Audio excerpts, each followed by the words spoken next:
आज हमारा जो टॉपिक है वो है सांप्रदायिक सद्भाव। तो सबसे पहले आप लोगों को सांप्रदायिक शब्द का मतलब समझ में आना चाहिए और उसके बाद सद्भाव का मतलब समझ में आना चाहिए।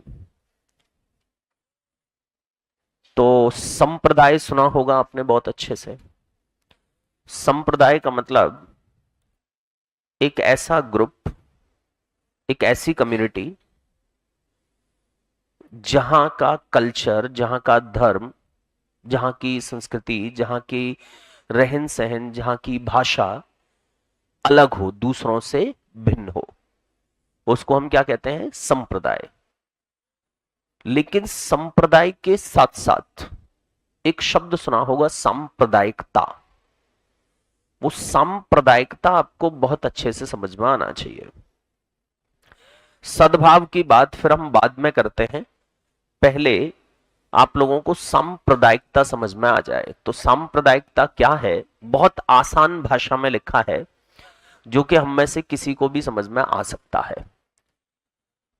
प्रत्येक व्यक्ति का अपना एक धर्म, अपनी एक भाषा, अपना एक संप्रदाय, अपनी एक जाति, अपना एक पंथ, अपनी एक संस्कृति निश्चित होती है।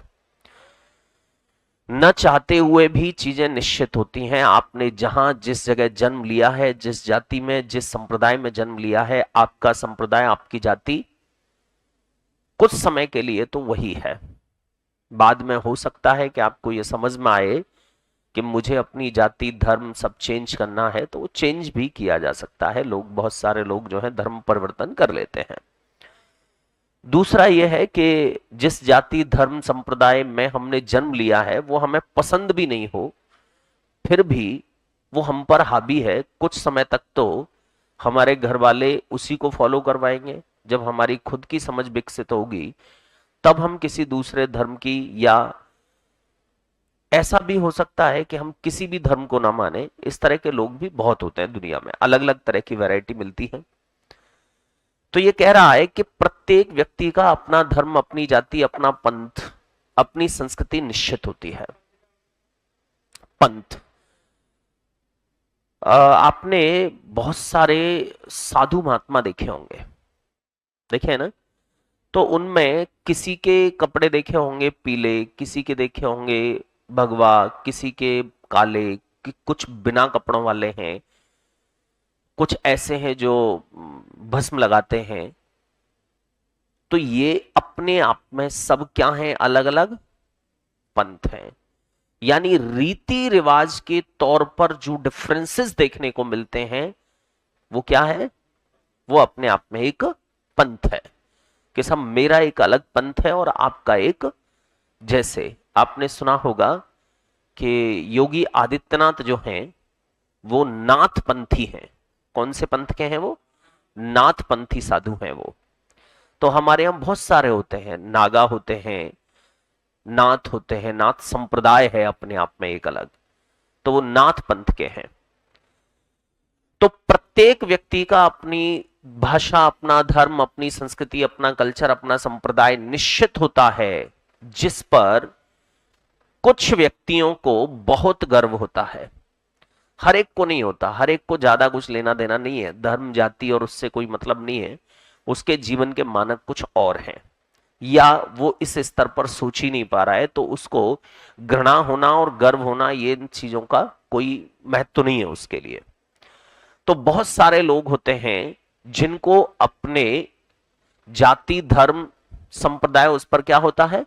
प्राउड फील होता है कि मैंने जिस जाति में जन्म लिया है वो जाति बहुत उच्च है, मुझे बहुत अच्छा लगा। इस भावना से समाज के किसी दूसरे व्यक्ति को किसी प्रकार का कोई भी कष्ट या हानि नहीं होती।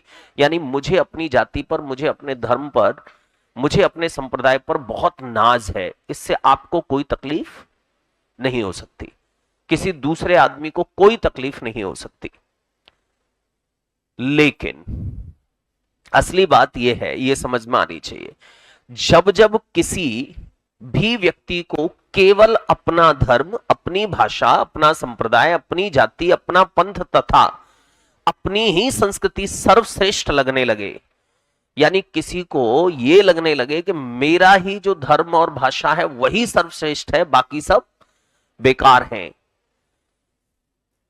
तथा अन्य धर्मों, जातियों व संस्कृतियों से घृणा होने लगे। जब अपने को कोई आदमी बहुत सुपीरियर मानता है तो दूसरों के प्रति हीन भावना पैदा होना एक सामान्य बात है। तो दूसरे लोगों से, दूसरे धर्मों से घृणा होने लगे या उन्हें नष्ट करने की भावना पैदा होने लगे, उस भावना को हम लोग क्या कहते हैं? सांप्रदायिकता। सांप्रदायिकता, हम उस भावना को, उस भाव को, उस अभिव्यक्ति को कहते हैं जहां हमें किसी दूसरे व्यक्ति के धर्म, जाति, संप्रदाय, उससे घृणा हो या उसको हम रौंदने का, खत्म करने का प्रयास करें, उसे कहते हैं सांप्रदायिकता। ठीक है। सद्भाव तो आप जानते ही हैं। सद्भाव का मतलब, सद्भाव का मतलब समान भाव भी उसमें एक भाव है, लेकिन मूलतः सद्भाव का मतलब होता है अच्छा भाव, अच्छा व्यवहार। सद का मतलब अच्छा, तो सद व्यवहार का मतलब बहुत अच्छा व्यवहार। तो हमारे यहां आपने, लेकिन फिर से वही बात होगी कि मैं अपने धर्म की बात कर रहा हूं, तो मैं ये नहीं कह रहा कि वो सर्वश्रेष्ठ है या जो भी है, लेकिन सनातन धर्म में जब भी कोई आरती, पूजा, अनुष्ठान कुछ भी होता है तो एक नारा लगता है लास्ट में, प्राणियों में सद्भाव हो या सद्भावना हो, विश्व का कल्याण हो।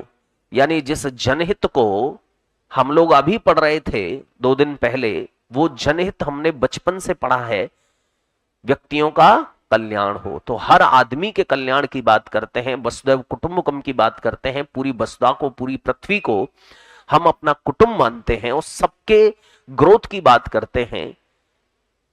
इसका मतलब यह है कि ये एक ऐसा धर्म है जिससे घृणा होना, मैं समझता हूं कि शायद ही कोई ऐसा सोचे कि साहब ये धर्म दूसरों के प्रति, धर्म मैं समझता हूं कोई किसी के प्रति कुछ नहीं सोचता, धर्म सब अच्छे होते हैं। ये क्या है, लोग अपने कुछ व्यक्तिगत हितों के कारण कहीं से कहीं चीजों को घुमा देते हैं और धर्मों में और इनमें विष घोल देते हैं, बाकी धर्म सब अच्छे होते हैं। अच्छा, अब आपको देखना है कि साहब ये सांप्रदायिकता बढ़ती क्यों है, ये सांप्रदायिकता का कारण क्या है, हमें दूसरे धर्मों के प्रति जो घृणा होने लगती है वो क्यों होती है? तो उसका एक रीजन है क्या? परंपरागत शत्रुता। अब ये परंपरागत शत्रुता की अगर हम बात करें तो हिंदुस्तान में हिंदू और मुसलमान को लेकर बहुत ज्यादा कोई प्रॉब्लम नहीं थी, हिंदू मुसलमान को लेकर बहुत ज्यादा कोई आपत्ति वाली बात नहीं थी। एक तो कुछ मुगल शासक ऐसे हुए जिन्होंने जबरदस्ती लोगों से धर्म परिवर्तन कराने के लिए बहुत बल का प्रयोग किया, उनको अलग अलग तरीके से प्रताड़ित किया। एक वो परंपरागत शत्रुता वहां से पैदा हुई और उसको जबरदस्त हवा देने का काम किया अंग्रेजों ने। अंग्रेजों ने उसको फिर से याद दिलाया दोनों लोगों को, हिंदुओं को भी और मुसलमानों को भी। तो ये जो परंपरागत चीजें चली आ रही हैं कि सब मंदिर तोड़कर मस्जिद बनाई और मस्जिद तोड़कर मंदिर बनाए, जब जो ताकत में आ गया उसने अपना वर्चस्व दिखाया। तो ये परंपरागत शत्रुता जो है वो हमें सांप्रदायिकता बढ़ाने पर मजबूर कर देती है, हम सांप्रदायिकता को जीने लगते हैं। विदेशी आक्रांताओं की नीतियां, अब विदेशी जितने भी लोग आते हैं वो हमेशा फूट डालने की बात करते हैं, क्योंकि एकजुट होकर ये लोग अगर हमारा सामना करेंगे तो हमें भगा देंगे, इनको डिवाइड कर दीजिए तो फिर ये हमें भगा नहीं पाएंगे। तो हर विदेशी आदमी के, हर दूसरे आदमी का यही सबसे अच्छा फॉर्मूला होता है कि इन लोगों को अलग अलग रखिए, विघटित कर दीजिए। राष्ट्र विरोधी शक्तियों द्वारा सांप्रदायिक संगठनों को बढ़ावा दिया जाना, राष्ट्र विरोधी शक्तियों द्वारा किनको बढ़ावा दिया जाना? सांप्रदायिक संगठन। बहुत सारे संगठन ऐसे चलते हैं। परंपरागत का मतलब परंपरा सुना होगा आपने, ऑनलाइन में कोई पूछ रहे हैं कि परंपरागत का मतलब क्या है, तो परंपरा सुना होगा कि साहब हमारे यहां तो ऐसी परंपरा है, ऐसी रीति है, ऐसी रिवाज है। तो परंपरागत का मतलब रीति रिवाज से, जाने कब से चला आ रहा है, पहले से ही चला आ रहा है, तो उसको परंपरागत कहते हैं। अब कुछ लोग लिख रहे हैं कि मस्जिद कभी नहीं तोड़ी गई, सिर्फ मंदिर तोड़े गए। तो ये बात ठीक है कि मंदिर तोड़े गए, कि मस्जिद तोड़ी गई, लेकिन अगर आज भी देखिए, एक बहुत व्यापक लेवल पे जाकर आप देखें तो सबको परमात्मा ने बनाया है। कौन हिंदू कौन मुसलमान, मैं ऐसा मानता हूं बहुत बार कि हिंदुस्तान में 90% पॉपुलेशन सिर्फ मजदूर है, न वो हिंदू है न मुसलमान है। ये तो सिर्फ ये नेताओं की देन है कि हिंदू मुसलमान बना देते हैं। वो एक शेर है किसी का, मैं नहीं जानता था कौन हिंदू कौन मुसलमान कौन ईसाई, मैं नहीं जानता था, अच्छा हुआ तब तक चुनाव आ गए। तो जब चुनाव आ जाते हैं तब आदमी जान पाता है कि कौन हिंदू कौन मुसलमान। और ये हमेशा से ऐसा ही चला आ रहा है, हमेशा से ऐसा ही चला आ रहा है। सिर्फ राज करने के लिए आपको ये सब करना पड़ेगा। ये मुगलों ने जितना भी ये सब गड़बड़ की हिंदू मुसलमान को लेकर, उसका रीजन ही सिर्फ ये है कि कुछ ऐसे लोग जो साथ ही आपका तब देंगे, मरने मारने के लिए आपके साथ में, आपकी सेना में काम ही तब करेंगे जब आप हिंदुओं को मारो। यानी मजबूर कर दिया उस आदमी को। तो ऐसी कुछ नीतियां हमेशा से चली आ रही हैं। खैर, मैं ऐसा मानता हूं कि आज आपको वैश्विक लेवल पर उठकर देखना चाहिए। देखिए, हिंदुस्तान के जाने कितने लोग रोज पलायन करते हैं, रोज यहां से वीजा लेते हैं और मुसलमान कंट्रीज में जाके रहते हैं, और कोई आपत्ति नहीं किसी भी तरह की। और जाने कितने मुसलमान यहां आकर रहते हैं, दूसरे देशों के लोग यहां व्यापार करते हैं। हम पता नहीं किस स्तर पर अटके हुए हैं अभी। तो जो आदमी अभी धर्म जाति और इनमें अटका हुआ है ना, वो बहुत ज्यादा आगे नहीं जा सकता। जितनी भी डेवलप्ड कंट्री हैं, आप पूरे यूके और यूएस में जाकर देखेंगे तो जातिवाद नाम की कोई चीज नहीं है। था वहां भी पहले, ऐसा नहीं है कि नहीं था। वहां काले गोरे का जबरदस्त भेद था, वहां भाषाई भेद बहुत बड़ा था। पुराना इतिहास उठाकर देखेंगे तो अंग्रेजी बोलने वालों से घृणा की जाती थी। यानी ये अंग्रेजी जो है, इंग्लिश जो आज की डेट में दुनिया की भाषा बन गई है, ये अंग्रेजी मजदूरों की भाषा कहलाई जाती थी। जो लेबर पार्टी का नाम सुना है ना आपने, लेबर पार्टी, वो लेबर पार्टी जब सत्ता में आई, यानी वो जो लेबरर जो लोग थे वो जब सत्ता में आए, तो उन्होंने इस भाषा का जो प्रचार प्रसार किया जबरदस्त तरीके से, और लंबे समय तक वो पार्टी सत्ता में रही। तो अच्छे अच्छे लोग नाक रगड़ते हैं फिर सत्ता के आगे, तो सारे नकाब उतर जाते हैं। कौन किस कुल का है कौन किस जाति का है पता नहीं लगता। तो लोगों को मानना पड़ा, एक्सेप्ट करना पड़ा, और धीरे धीरे वो अंग्रेजी आज जो है पूरी दुनिया में फैल गई है। तो इस तरह के भेद रहे हैं, लेकिन आज वो लोग जब बहुत आगे निकल गए हैं, तो आज किस स्टेज पर हैं आज देखिए आप उनको। क्या आज भी अमेरिका और इंग्लैंड में आप जाकर देखेंगे तो ये सब धर्म और जाति इन सब की कोई बात होती होगी? कोई बात नहीं होती है, खत्म। आज से 3-4 साल पहले पूरी दुनिया में सिर्फ 2 जातियां थी, पूरी दुनिया में 2 जातियां, एक कोरोना पॉजिटिव और एक कोरोना नेगेटिव। तीसरी कोई जाति नहीं थी। भूल गया था आदमी का मानसिक स्तर जातियों के स्तर पर काम नहीं कर रहा था, जान बचाने की पड़ी थी। तो ये कब नकाब उतर जाएगा इसका पता नहीं लगता।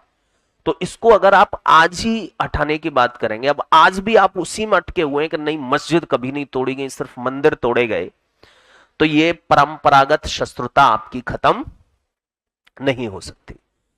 तो कम से कम आप एक पुलिस वाले बनने जा रहे हैं, तो आप जैसे लोगों को तो ये देखना चाहिए, इस स्तर पर सोचना चाहिए, इस स्तर पर उतरना चाहिए कि नहीं साहब ये सब गलत है, इससे सिर्फ देश का लॉस होता है, लोगों का लॉस होता है, इससे फायदा कोई भी नहीं होता। तो ठीक है भाई, देखिए परंपरागत शत्रुता समझ में आ रहा है हमें। यानी लगातार हर जनरेशन में जो पिताजी ने आपको बताया आप अपने बच्चों को बताएंगे कि साहब हमारे साथ ऐसा ऐसा हुआ है। तो ये सब जो चलता रहेगा परंपरा से, रीति रिवाज से, वो परंपरागत शत्रुता, विदेशी आक्रांताओं की नीतियां, राष्ट्र विरोधी शक्तियों द्वारा सांप्रदायिक संगठनों को बढ़ावा दिया जाना। यानी कुछ लोग राष्ट्र के विरोध में होते हैं, राष्ट्र के अंदर रहते हैं और राष्ट्र के विरोध में होते हैं, या बाहर रहते हैं और हमारे देश के विरोध में है। ऐसे लोग कुछ ऐसे संगठन चलाते हैं जो देश में इस तरह के विष घोलते हैं, इस तरह की नीतियों को बढ़ावा देते हैं। तो ऐसे संगठनों पर रोक लगा देनी चाहिए जिनके लिए बाहर से पैसा आता है, या जिनको कुछ ऐसे संदिग्ध लोग चलाते हैं जो देश के लिए अच्छा नहीं सोचते। सांस्कृतिक व सामाजिक भिन्नताओं की अस्वीकार्यता, यह बड़ी समस्या है। यानी आदमी जो है दूसरे धर्म को, दूसरे संप्रदाय को, दूसरे रीति रिवाज, दूसरी संस्कृति को एक्सेप्ट ही नहीं करता। और दूसरा नहीं, कभी कभी तो ऐसा लगता है कि एक ही जाति, एक ही धर्म और 20 किलोमीटर दूर के रहने वाले, शादियों में देखो क्या खींचतान होती है रीति रिवाज को लेकर। लड़के वाले कहते हैं कि नहीं नहीं हमारे यहां तो ऐसा होता है, लड़की वाले कहते हैं नहीं नहीं हमारे यहां ऐसा नहीं होता, और खींचते हैं एक दूसरे पर कि ये कौन सा नियम है, ये तो बेकार है, हमारे यहां ऐसा होता ही नहीं, हमारे यहां ये होता है, ये बड़ा अच्छा है। यानी आप एक ही जाति में, एक ही धर्म में, एक ही सिस्टम में, एक ही पंथ में वहां भी अटके हुए हैं। तो ये जो अस्वीकार्यता वाली स्थिति है, अब ये स्वीकार्यता इसमें कैसे पैदा होती है? स्वीकार्यता कैसे पैदा होती है? वो मैं भी ऐसा सोचता हूं बहुत बार कि जब भी आप कहीं गोलगप्पे खाने का सोचो, कोई आलू टिक्की खाने का सोचो, तो पूरे शहर में घूम जाएंगे आप, 100 में से कोई एक आध आपको ऐसा मिलेगा जो गुटखा खाए हुए नहीं होगा, गोलगप्पे बेच रहा होगा, गुटखा खा रहा होगा और बराबर बात बना रहा होगा। अब बात बनाते समय उसके छर्रे तो निकलेंगे, दुनाली के छर्रे निकलते हैं ना, 12 बोर गए, तो उस तरह से तो हींग कम और गुटखा ज्यादा होगी उस पानी में। तो हाँ केसर, अरे वाह, देखो क्या अजय देवगन वाली केसर है, तो वो केसर ज्यादा होगी उसमें, तो बड़ी तकलीफ होती है और अंदर से गालियां निकलती हैं। अच्छा कहीं भी थूकते हैं, रोड पर जा रहे हैं, आप पीछे चल रहे हैं, कोई आदमी आगे चल रहा है और बिल्कुल साइड देखी नहीं, कुछ नहीं, और थूक दिया 250 ग्राम, तो अंदर से बड़ी गुस्सा, मतलब ऐसा लगता है कि क्या नहीं किया जाए। लेकिन फिर आप सोच कर देखिए कि क्या ये आदमी जो सड़क पर थूक रहा है, इसके रीति रिवाज, इसका कल्चर, इसका ये सारा सिस्टम सही नहीं है।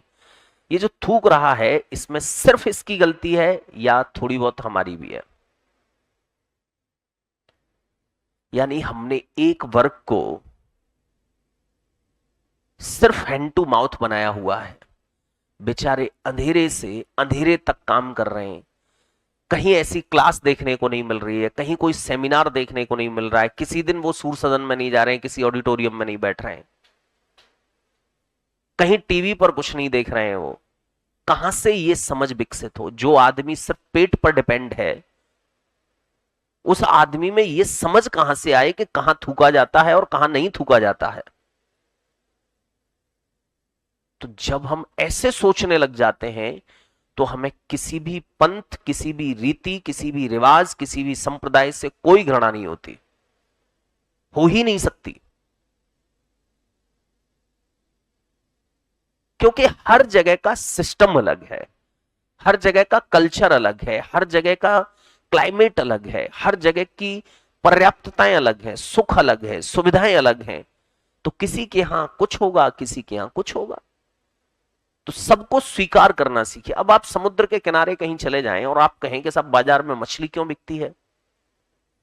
अरे कोई जमाना था जब कुछ था ही नहीं उनके पास मछली के अलावा, अब वो परंपरागत चला आ रहा है उनका कि साहब उनके बुजुर्ग मछली खाते थे, उनके फिर बच्चे खाने लगे, अब वो और बच्चे जो हो रहे हैं वो भी खाने लगे, आदत हो गई है, परंपरा बन गई है उनकी।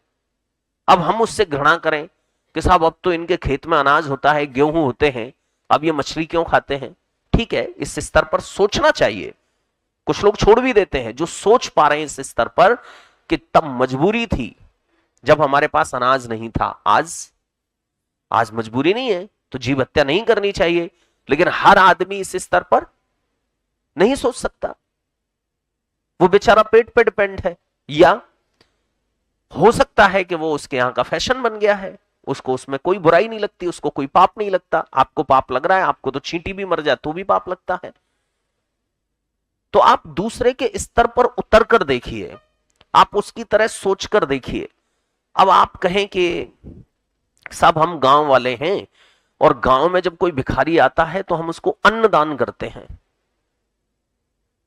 या खाना खिलाते हैं।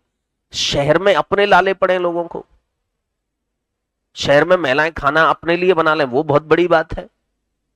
हालांकि मुझे इस तरह से नहीं कहना चाहिए क्योंकि सामूहिक रूप से इस तरह से किसी के बारे में बात करना ठीक नहीं है, लेकिन फिर भी मतलब स्थितियां क्यों, उसमें महिलाओं की कोई गलती नहीं है, पर्याप्त है यहां। यानी इस तरह से अवेलेबल है कि आप कहीं भी किसी भी होटल रेस्टोरेंट चले जाइए, खाना मिल जाएगा। घर में रोज बनाने की जरूरत नहीं है आपको। अब सैटरडे संडे आप शहर में जाएंगे तो मैं समझता हूं कि जो उच्च वर्ग है, उच्च का मतलब जो जिनके पास पैसे का फ्लो ठीक ठाक है, उनमें से हो सकता है कि 50% की यहाँ खाना बनता हो, बाकी 50% लोग तो बाहर ही खाते होंगे। अब गांव में आप कहो कि साहब खाना नहीं बने, खाएंगे कहां भाई? 20 किलोमीटर तक ढाबा नहीं है, होटल तो बहुत दूर की बात है, बनाना ही पड़ेगा। अब गांव में कोई शहर का आदमी ये कहे कि अरे तुम्हारे यहां वीकेंड पे बाहर खाने नहीं जाते, तो हंसी आएगी ना। पहले तो उसको यह समझाना पड़ेगा कि यहां वीकेंड ही नहीं होता, यहां वीकेंड नाम की कोई चीज ही नहीं होती। तो आपको उस स्तर पर आना पड़ेगा। अब बहुत सारे लोग जो हैं जिनकी भाषा सुनकर ऐसा लगता है कि ये क्या बोलता है, कुछ भी बकवास करता है। अरे भाई, उसने वही सुना है, आप उसके स्तर पर उतर के देखिए ना, क्या करे बेचारा। तो ये जो एक्सेप्टेंस आता है, ये आता है उस स्थिति में, उस स्टेज पर उतरने के बाद। उससे पहले जो है आपको ऐसा लगेगा कि ये सब बेवकूफ लोग हैं, ये सब ऐसा है वैसा है। कानून की असमानता, यह भी एक बड़ी प्रॉब्लम है। कानून की असमानता कि किसी के लिए कानून कुछ है और किसी के लिए कानून कुछ है। सबके लिए कानून कैसा होना चाहिए? एक जैसा। जैसे हिंदुस्तान में कानून की असमानताओं की अगर हम बात करें तो प्रॉब्लम क्या है?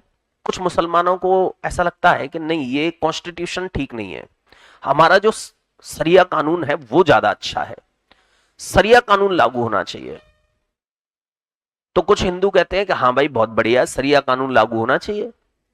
मुसलमान चोरी करे तो उसके हाथ काटे जाएं और हिंदू चोरी करे तो उसको 6 महीने के लिए जेल भेजा जाए, क्योंकि सरिया कानून में चोरी करने पर हाथ काटने की सजा है और भारत के संविधान में 6 महीने की जेल होगी। लेकिन वो चाहते क्या है? वो चाहते हैं कि नहीं, चोरी में पकड़ा जाए मुसलमान तो भारतीय संविधान के अकॉर्डिंग सजा मिले, और तलाक लेने की बात हो तो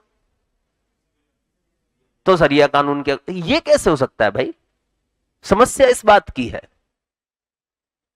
कि जो असमानता चाहते हो आपके, नहीं साहब मैं इस जगह तो ऐसा फॉलो करूंगा और इस जगह, उस सब जगह आपको क्या करना पड़ेगा? समानता। हर आदमी के लिए क्या करना पड़ेगा?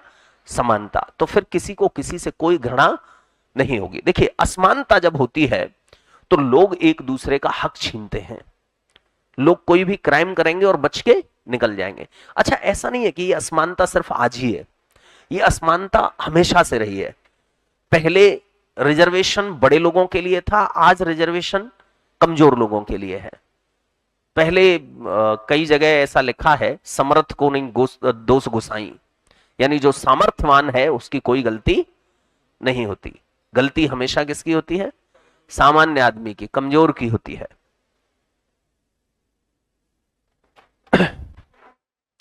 मौलिक व मानवीय शिक्षा का अभाव। तो हमारे यहां आपने देखा होगा कि बचपन में 6वीं क्लास में जब हम एडमिशन लेते हैं तो एक नैतिक शिक्षा नाम की, लेकिन वो नैतिक शिक्षा को नैतिक तरीके से पढ़ाए कौन? वो नैतिक शिक्षा तो है हमारे पास, लेकिन वो टीचर बेचारा जिसको 3,500 सैलरी मिल रही है, जिसके बेचारे के खर्चे नहीं चल पा रहे हैं, और स्कूल के मालिक जो है तीसरी मंजिल बनवा रहे हैं, उनके बच्चे इंग्लैंड में पढ़ने जा रहे हैं, वो 3,500 की सैलरी वाला आदमी उस नैतिकता से उसे पढ़ाई कैसे? उसका तो बेचारे का दिमाग कहीं दूसरी जगह है, वो एब्सेंट है पूरी तरह से। तो नाम की नैतिक और मौलिक शिक्षा है। दूसरा क्या है? अभी बंटा ढार कर दिया है मोबाइल ने। पहले तब भी थोड़ा सा मौलिक और नैतिक शिक्षा जो है, नानी नाना दादी दादा मम्मी पापा कुछ बात करते थे बच्चों से। आजकल तो वो स्थिति, एक बहुत बड़ा आईएएस ऑफिसर हुआ हिंदुस्तान में, अकबर इलाहाबादी, उसका एक शेर है बड़ा अच्छा। वो कहता था, तिफल में बू आए कहां से एतवार की, तिफल में बू आए कहां से एतवार की, दूध तो बोतल का है और तालीम है सरकार की। मतलब समझ में आ रहा है आपको? तिफल समझते हैं बच्चे, जनरेशन, यानी बच्चों में अपनेपन की बू कहां से आए, अपनेपन की गंध कहां से आए। ये जो बच्चे भाग जाते हैं विदेश में, फिर उनको न भारत माता याद आती न सगी माता याद आती, वो क्यों होता है ऐसा? उसका रीजन बता रहा है कि उसमें सिर्फ बच्चों की गलती नहीं, उसमें माँ बाप की भी गलती है। तिफल में बू आए कहां से एतवार की, यानी उनमें वो अपनेपन का भाव कहां से आए। दूध तो बोतल का है और तालीम है सरकार की। माएं आजकल दूध नहीं पिलाती हैं, बोतल लगा देती हैं। और शिक्षा देने के नाम पर माँ बाप शिक्षा नहीं देते। शिक्षा कौन दे रहा है? सरकार। तो सरकार जैसा बनाती है वैसा वो बन जाता है। और हमारा एजुकेशन सिस्टम लॉर्ड मैकाले वाला सिस्टम है, जिसका उद्देश्य हर भारतीय को सेल्फ सेंटर्ड बनाना था। हर भारतीय जब सेल्फ सेंटर्ड हो जाएगा तो इसको अपने तरीके से रेगुलेट करना आसान हो जाएगा, इसको खरीदना आसान हो जाएगा, इसकी कीमत लगाएंगे और ये जहां चाहेंगे वहां इससे हम काम करवाएंगे। उद्देश्य लॉर्ड मैकाले का सिर्फ ये था। तो हमारे यहां उस तरह की मौलिक और मानवीय शिक्षाओं की बिल्कुल आजकल कमी हो गई है। आजकल तो बस रील्स और वो सब जो व्हाट्सएप पर चलता है पूरा, बस उसी को हम फेसबुक इंस्टा और उससे देखते रहते हैं। उसमें से जो सीख रहे हैं, मतलब एक डायलॉग मैं अक्सर देता हूं कि हम लोग बबूल की तरह बढ़ रहे हैं। तो अभी चीजें बदलने वाली थी, ऐसा लगता था कि हिंदुस्तान में कुछ बदलाव आएंगे, लेकिन अभी कम से कम एक आध जनरेशन जो है ये मोबाइल के चक्कर में खत्म हो लेगी। मोबाइल बहुत बढ़िया चीज भी है अगर उससे बनने की कोशिश की जाए, लेकिन मैं समझता हूं कि हर दूसरे आदमी का कम से कम 50% समय जो है, जो प्रोडक्टिव समय होता है जिसमें वो कुछ कर सकता है, वो समय सिर्फ रील्स देखने में जा रहा है। अब ये ऑनलाइन जो है पढ़ाई के नाम पर बंटा ढार हो गया है, खत्म हो गया है वो सब। मैं कई बार ऐसा कहता हूं, ऑनलाइन वो कुछ लोग तो मुझे गाली देने लगे हैं, कुछ लोग के फोन आए, बोले पहला ऑनलाइन पढ़ाने वाला टीचर ऐसा देखा है जो ऑनलाइन की बुराई करता है। मैंने कहा भाई बुराई नहीं करता, सत्यता क्या है वो बताता हूं। ऑफलाइन क्लास का रिजल्ट 20%, ऑनलाइन यानी एप्लीकेशन से पढ़ेंगे 2% और यूट्यूब से पढ़ेंगे लगभग 1%। रिजल्ट इसके अलावा और कुछ नहीं हो सकता। मैं हमेशा कहता हूं कि ऑनलाइन से बढ़िया दुनिया में कोई प्लेटफॉर्म नहीं है, लेकिन किन लोगों के लिए? जो सेल्फ स्टार्ट हैं, सेल्फ मोटिवेटेड हैं, जिन्होंने सौगंध खा ली है कि सिलेक्शन लेके ही घर से बाहर निकलूंगा, उससे पहले निकलूंगा नहीं। ऐसे लोगों के लिए ऑनलाइन से बढ़िया दुनिया में कुछ नहीं है। लेकिन ऐसे लोगों की संख्या हिंदुस्तान में ज्यादा से ज्यादा कितनी होगी? 1%। ये बात अलग है कि 99% लोग अपने आप को इस श्रेणी में समझते हैं। 99% को यह लगता है कि मैं तो एकदम सेल्फ स्टार्ट हूं, मुझे जगाने की जरूरत ही नहीं है। यानी भ्रमित हो रहे हैं हम में से बहुत सारे लोग। तो खैर, वो एक लंबे समय के बाद समझ में आएगा कि इससे क्या हुआ। जब नोटबंदी की तब ऐसा लग रहा था बीजेपी को कि बस नोटबंदी हो गई, अब तो हर आदमी के पास जाने कितने पैसे हो जाएंगे, सारी ब्लैक मनी निकल आएगी। नानी याद आ गई। बीजेपी का सबसे खराब जो डिसीजन रहा वो नोटबंदी रहा। इतने लंबे समय से हमारी जीडीपी की हालत बिल्कुल मरमर के चली है। ये सिर्फ नोटबंदी के कारण। नोटबंदी के लॉसेस कितने हैं उसको मीडिया दिखाता नहीं है, जबरदस्त लॉस हुए हैं। हिंदुस्तान लगभग आप मान लीजिए 4-5 साल पीछे हुआ है सिर्फ नोटबंदी की वजह से। कोई प्लानिंग नहीं, कुछ नहीं। अरे पहले आपको फ्लो बनाना चाहिए था, उसके लिए मार्केट में पहले आपको ज्यादा से ज्यादा पैसा भेजना चाहिए था दूसरी करेंसी के रूप में। उसके बाद आप उन नोटों को बंद करने की बात करते। आप 100 के, 200 के, 50 के नोट ज्यादा से ज्यादा मार्केट में पहुंचा देते, क्योंकि जो जब्त करने वाले लोग हैं वो 100 का नोट जब्त नहीं करेंगे, रखेंगे कहां उसको, वो तो 2000 का ही करेंगे। खैर, तो आजकल मौलिक और मानवीय शिक्षा का तो बिल्कुल लगभग अभाव जैसी स्थिति हो गई है। हमारे यहाँ इस तरह की कोई ट्रेनिंग नहीं मिलती है। टीचर्स भी केवल सिलेबस, बच्चे भी केवल सिलेबस पढ़ना चाहते हैं। मेरे यहाँ बहुत सारे लोग जो हैं वो इस बात से परेशान रहते हैं कि हम आए हैं पुलिस में कांस्टेबल बनने, ये आदमी आईएएस बना रहा है। इस बात से बहुत परेशान रहते हैं। बोले सर रोज सारे लोग 2 महीने में रीजनिंग करा देते हैं, आप 4 महीने लगा देते हो। तो इसके अलावा वो कुछ नहीं, कोई टारगेट ही नहीं है, सिर्फ नौकरी चाहिए बस। राजनीतिक स्वार्थ, यस, ये भी बड़ा मुद्दा है। ये राजनीतिक स्वार्थ की वजह से कोई किसी को गाली दे रहा है, कोई किसी को गाली दे रहा है, कोई अपने लोगों को भड़का रहा है, कोई दूसरे के लोगों को भड़का रहा है, और समाज में ऐसे डिवाइड कर दिया है समाज को कि मुझे तो कभी कभी ऐसा लगता है कि अभी तो सिर्फ हम और आप लोग डिवाइड हुए हैं, एक समय ऐसा भी आएगा कि देवी देवता भी डिवाइड हो जाएंगे। मुझे बड़ा दुख होता है। अंबेडकर जैसा आदमी हिंदुस्तान में जो पैदा हुआ, गजब का आदमी, क्या कितनी पीएचडी उस आदमी के नाम के, एजुकेशन का रिकॉर्ड उस आदमी का गजब का है। बुक्स पढ़ने के रिकॉर्ड की बात करें तो हिंदुस्तान में लाइब्रेरी में जब देखा गया तो लाइब्रेरी में बुक्स तो बहुत सारे लोगों की मिली, लेकिन उस आदमी की लाइब्रेरी में अधिकांश बुक्स ऐसी मिली जिन पर प्रॉपर मार्किंग हो रखी थी। इतना लर्नड आदमी, उस आदमी को हमने बिल्कुल ऐसा कर दिया है कि नहीं साहब, इस आदमी पर सिर्फ हमारा हक है, बाकी और किसी का नहीं है। अब जब हम ये मान लेते हैं ना कि सिर्फ हमारा हक है, तो फिर दूसरे लोग भी ये मान लेते हैं कि नहीं साहब तुम्हारा ही हक है, ये तो सिर्फ आपके ही हिस्से के हैं, हमारे हिस्से के हैं ही नहीं। यानी इतने बड़े आदमी को हमने डिवाइड कर दिया, सिर्फ पर्टिकुलर एक कास्ट के लिए छोड़ दिया कि साहब ये इन्हीं के महापुरुष हैं, हमारे महापुरुष है ही नहीं। इससे बड़ा दुख कुछ नहीं हो सकता। और ये सिर्फ राजनीतिक स्वार्थ की बात है, केवल राजनीतिक स्वार्थ की वजह से ऐसा हुआ है, और कोई कारण नहीं है इसका। नहीं तो मेरा जैसा आदमी, आप जैसा आदमी, कोई भी आदमी, क्या आपको लगता है कि हिंदुस्तान में चुनाव लड़ पाता? ये जो परंपरागत राजा चले आ रहे थे, भले ही डेमोक्रेटिक कंट्री हो गया था, लेकिन कई वर्षों तक तो वही विधायक सांसद रहे भाई, या फिर कुछ और बड़े लोग थे, बड़े पैसे वाले, वो सामान्य आदमी चुनाव लड़के वहां तक पहुंचे, ऐसा किसी ने सोचा था? ये उस आदमी की देन है। आज आप अपने हक की लड़ाई लड़ सकते हो, आप किसी भी आदमी के खिलाफ पीएल फाइल कर सकते हो। ये जो ताकत मिली है, ये जो मूल अधिकार मिले हैं, ये उस आदमी की वजह से है। तो हम सबको नतमस्तक होना चाहिए, हम सबको मानना चाहिए। वो कुछ लोग जो हैं टीचर्स के लिए जाने क्या क्या बात बनाते हैं, टीचर ही। तो मैंने एक दिन कहा, मैंने कहा जितने टीचर फेमस हो गए आज की डेट में, उन सारे टीचर्स की फोटो लगानी चाहिए, तस्वीर लगानी चाहिए टीचर्स को, और रोज आरती उतारनी चाहिए कि टीचर्स की इतनी वैल्यू, यानी एक अलग इमेज बनाकर हिंदुस्तान में खड़ी की कि सब टीचर्स की भी अपने आप में कोई वैल्यू है।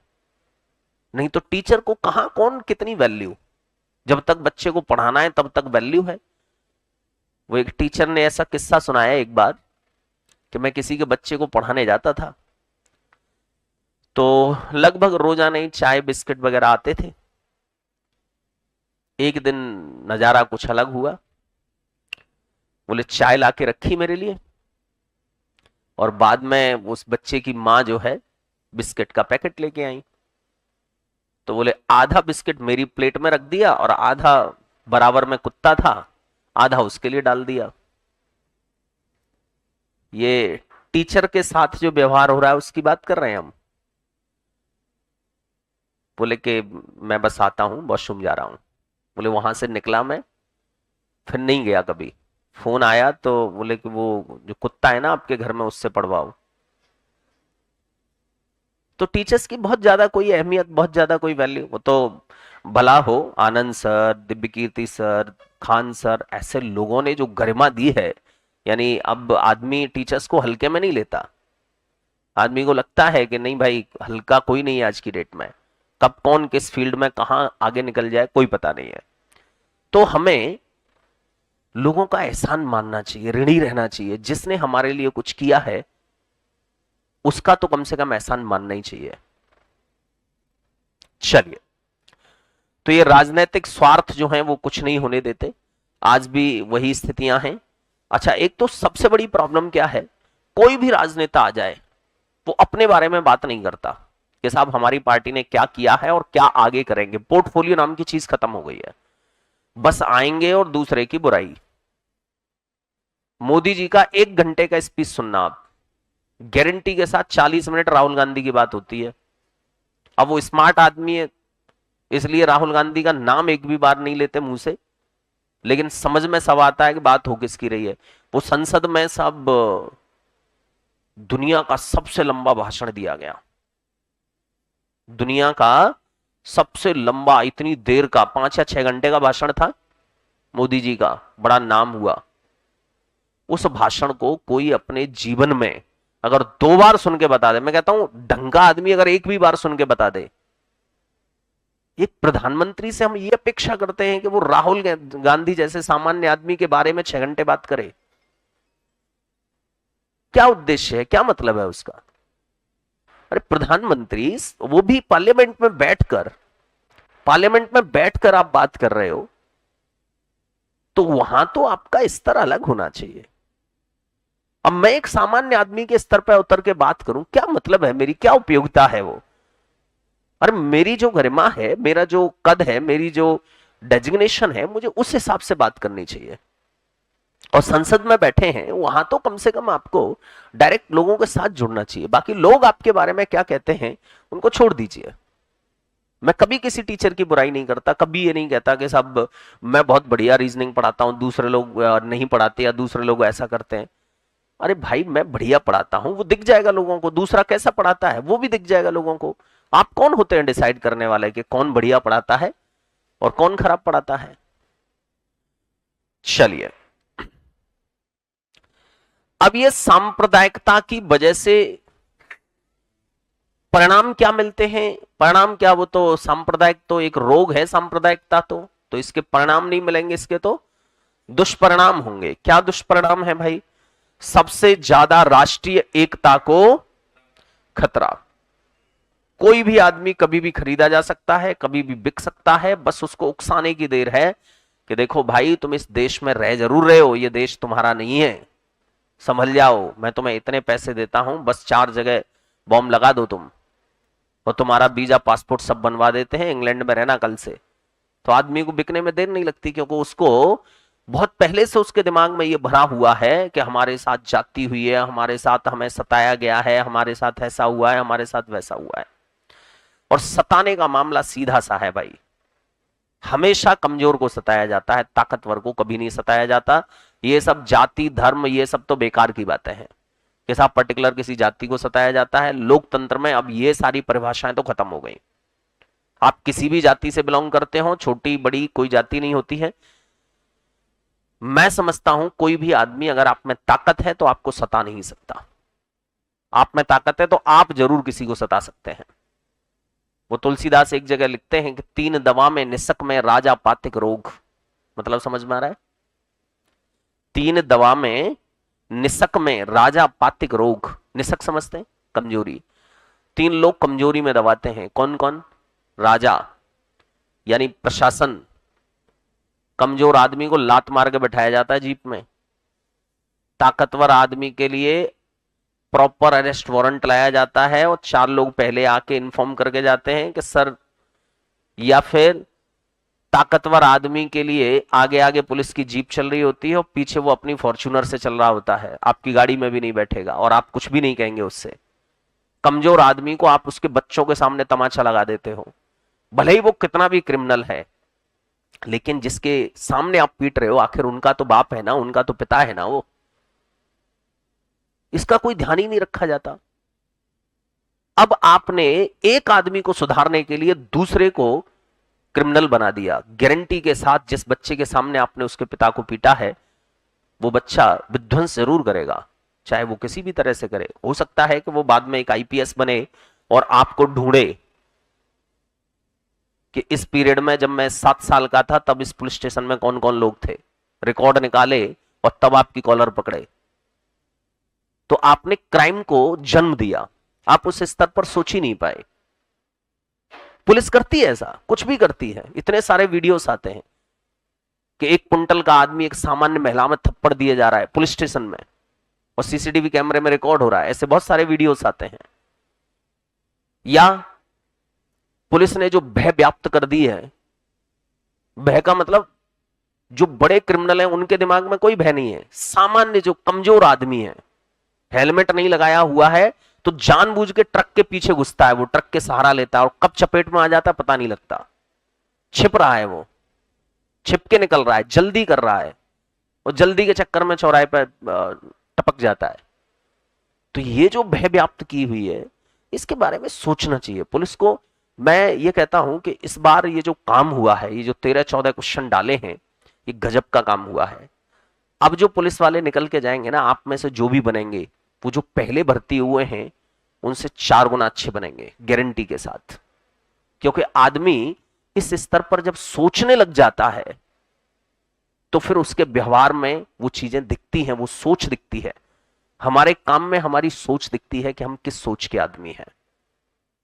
अब मुझे ऑनलाइन भी बहुत लोग देख रहे हैं, लगभग 4000 से ऊपर होंगे, लेकिन वो ऑनलाइन वाले लोग मुझसे इस तरह से नहीं जुड़ पा रहे होंगे जैसे आप जुड़ गए हैं, क्योंकि आपसे इस समय कोई और जुड़ा हुआ नहीं है। उनसे जरूर कोई ना कोई जुड़ा हुआ होगा। व्हाट्सएप पे चैट चल रही होगी, या पीछे से मम्मी कुछ कह रही होंगी, या पापा गाली दे रहे होंगे, या और कहीं जाना होगा, कहीं ट्रक का हॉर्न सुनाई दे रहा होगा, कहीं कुछ चल रहा होगा, कहीं कुछ चल रहा होगा। तो ये जो जुड़ाव है ना, ये उस स्तर तक हमें खींच के ले जाता है। ये ऑफलाइन क्लास का एक अलग उपलब्धि है, ये अलग क्वालिटी है। धन और जन की हानि, तो ये तो सामान्य सी बात है, ये हमें समझ में आ रहा है कि सांप्रदायिकता अगर होगी तो रोज लाठी डंडे चलेंगे, रोज कोर्ट में जाएंगे, रोज पैसा बर्बाद होगा, रोज हथियार खरीदेंगे, लोग एक दूसरे को मारेंगे, जन की भी हानि होगी और धन की भी हानि होगी। विकास नाम की चीज तो तब होती है जब आदमी उस टकराव से ऊपर उठ जाए। राजनीतिक अस्थिरता, अब स्थिरता और अस्थिरता ये समझ रहे हैं ना आप? यानी राजनीति में इतनी अस्थिरता बनी हुई है कि कोई स्ट्रक्चर बन ही नहीं पा रहा है कि साहब राजनेता कैसा होना चाहिए। वो शिवम मम्बर नाम के एक कवि हुए, वो एक शेर लिखते हैं, मंच जब से अर्थदायक हो गए, मंच जब से अर्थदायक हो गए, मतलब समझ में आ रहा है इसका? यानी मंचों पर जब से पैसा मिलने लगा। पहले मंचों पर जो लोग बोलते थे, कविताएं सुनाते थे, स्पीच देते थे, उनको कोई पैसा नहीं मिलता था, अपनी चाय पिलाते थे और लोगों को सुनने के लिए बुलाते थे। अब कुमार विश्वास 1 घंटे के 15 लाख रुपए मांगता है, तो अलग ही बात है। तो मंच जब से अर्थदायक हो गए, तोतले भी गीत गायक हो गए, राजनैतिक मूल्य कुछ इस कदर गिरे कि जेब कतरे तक विधायक हो गए। कब कौन किसको बरगला देता है, कब कौन किस जाति का संप्रदाय का सहारा लेकर गुंडा अराजक तत्व, बहुत सारे लोग विधायक और सांसद हो जाते हैं। यानी राजनीति का कोई एक फेस नहीं बन पा रहा है ठीक से कि एक्चुअल राजनेता कैसा होना चाहिए। हमारे सामने अलग अलग तरह के राजनेता आते हैं कि एक एक पर 150 FIR हैं। यानी सरकार बदल जाए तो फिर निकलने का नाम नहीं है, एक केस खत्म होता है दूसरा स्टार्ट हो जाता है। और तब से पिछले 20 साल से वो सरकार में बैठे थे, यानी आज उनके खिलाफ 150 FIR हैं और पिछले 15 साल से वो राज कर रहे हैं, आज ही पता लगा। तो ये जो अस्थिरता है, एकदम से कोई इमेज नहीं बन पा रही है जिससे हम ये समझ पाए कि कैसा आदमी जीतेगा या कैसा आदमी हमें लाना चाहिए। जिसको ले आते हैं वही गड़बड़ कर देता है। वो एक शेर और है किसी का, फुर्सत तो मुझे भी बहुत थी देश के लिए, फुर्सत तो मुझे भी बहुत थी देश के लिए, मगर पेट भर गया तो नींद आ गई। स्थिति ऐसी है। चुनाव लड़ने से पहले जो दावा करते हैं कि मैं जमीनी नेता हूं, आपका बच्चा हूं, किसान हूं, ऐसा करूंगा वैसा करूंगा, पेट भरते ही उनको नींद आ जाती है, फिर देश ध्यान नहीं आता उनको, फिर वो कहीं से कहीं पहुंच जाते हैं, फिर अपनी जिंदगी जीने में मस्त हो जाते हैं। तो ये राजनीतिक अस्थिरता बनी हुई है सिर्फ इसकी वजह से। अदरवाइज सब लोग एक जैसे हो जाएं, एक तरह से सोचने लग जाएं, ये सब सांप्रदायिकता नाम की चीज खत्म हो जाए, यानी जाति और धर्म के नाम पर वोट मिलना बंद हो जाए, तो राजनीति का एक चेहरा निकल के आए कि साहब राजनेता की ये क्वालिटी होनी चाहिए, ये क्वालिटी अगर आप में नहीं है तो आप राजनेता हो ही नहीं सकते। अब तो कैसा भी डिस्क्वालिटी क्वालिटी, क्वालिटी नाम की तो खैर चीज ही छोड़ दो, डिस्क्वालिटी ज्यादा हो तो राजनेता हो सकते हो। राष्ट्र सुरक्षा का खतरा ये तो भाई हर समय बना रहता है, कब आपका कौन सा पड़ोसी बिक जाए, कब आपको खतरा हो जाए, कब आपके देश के साथ में गद्दारी हो जाए, ये कोई पता नहीं है। ये सांप्रदायिकता का ये भी एक बहुत बड़ा दुष्परिणाम है।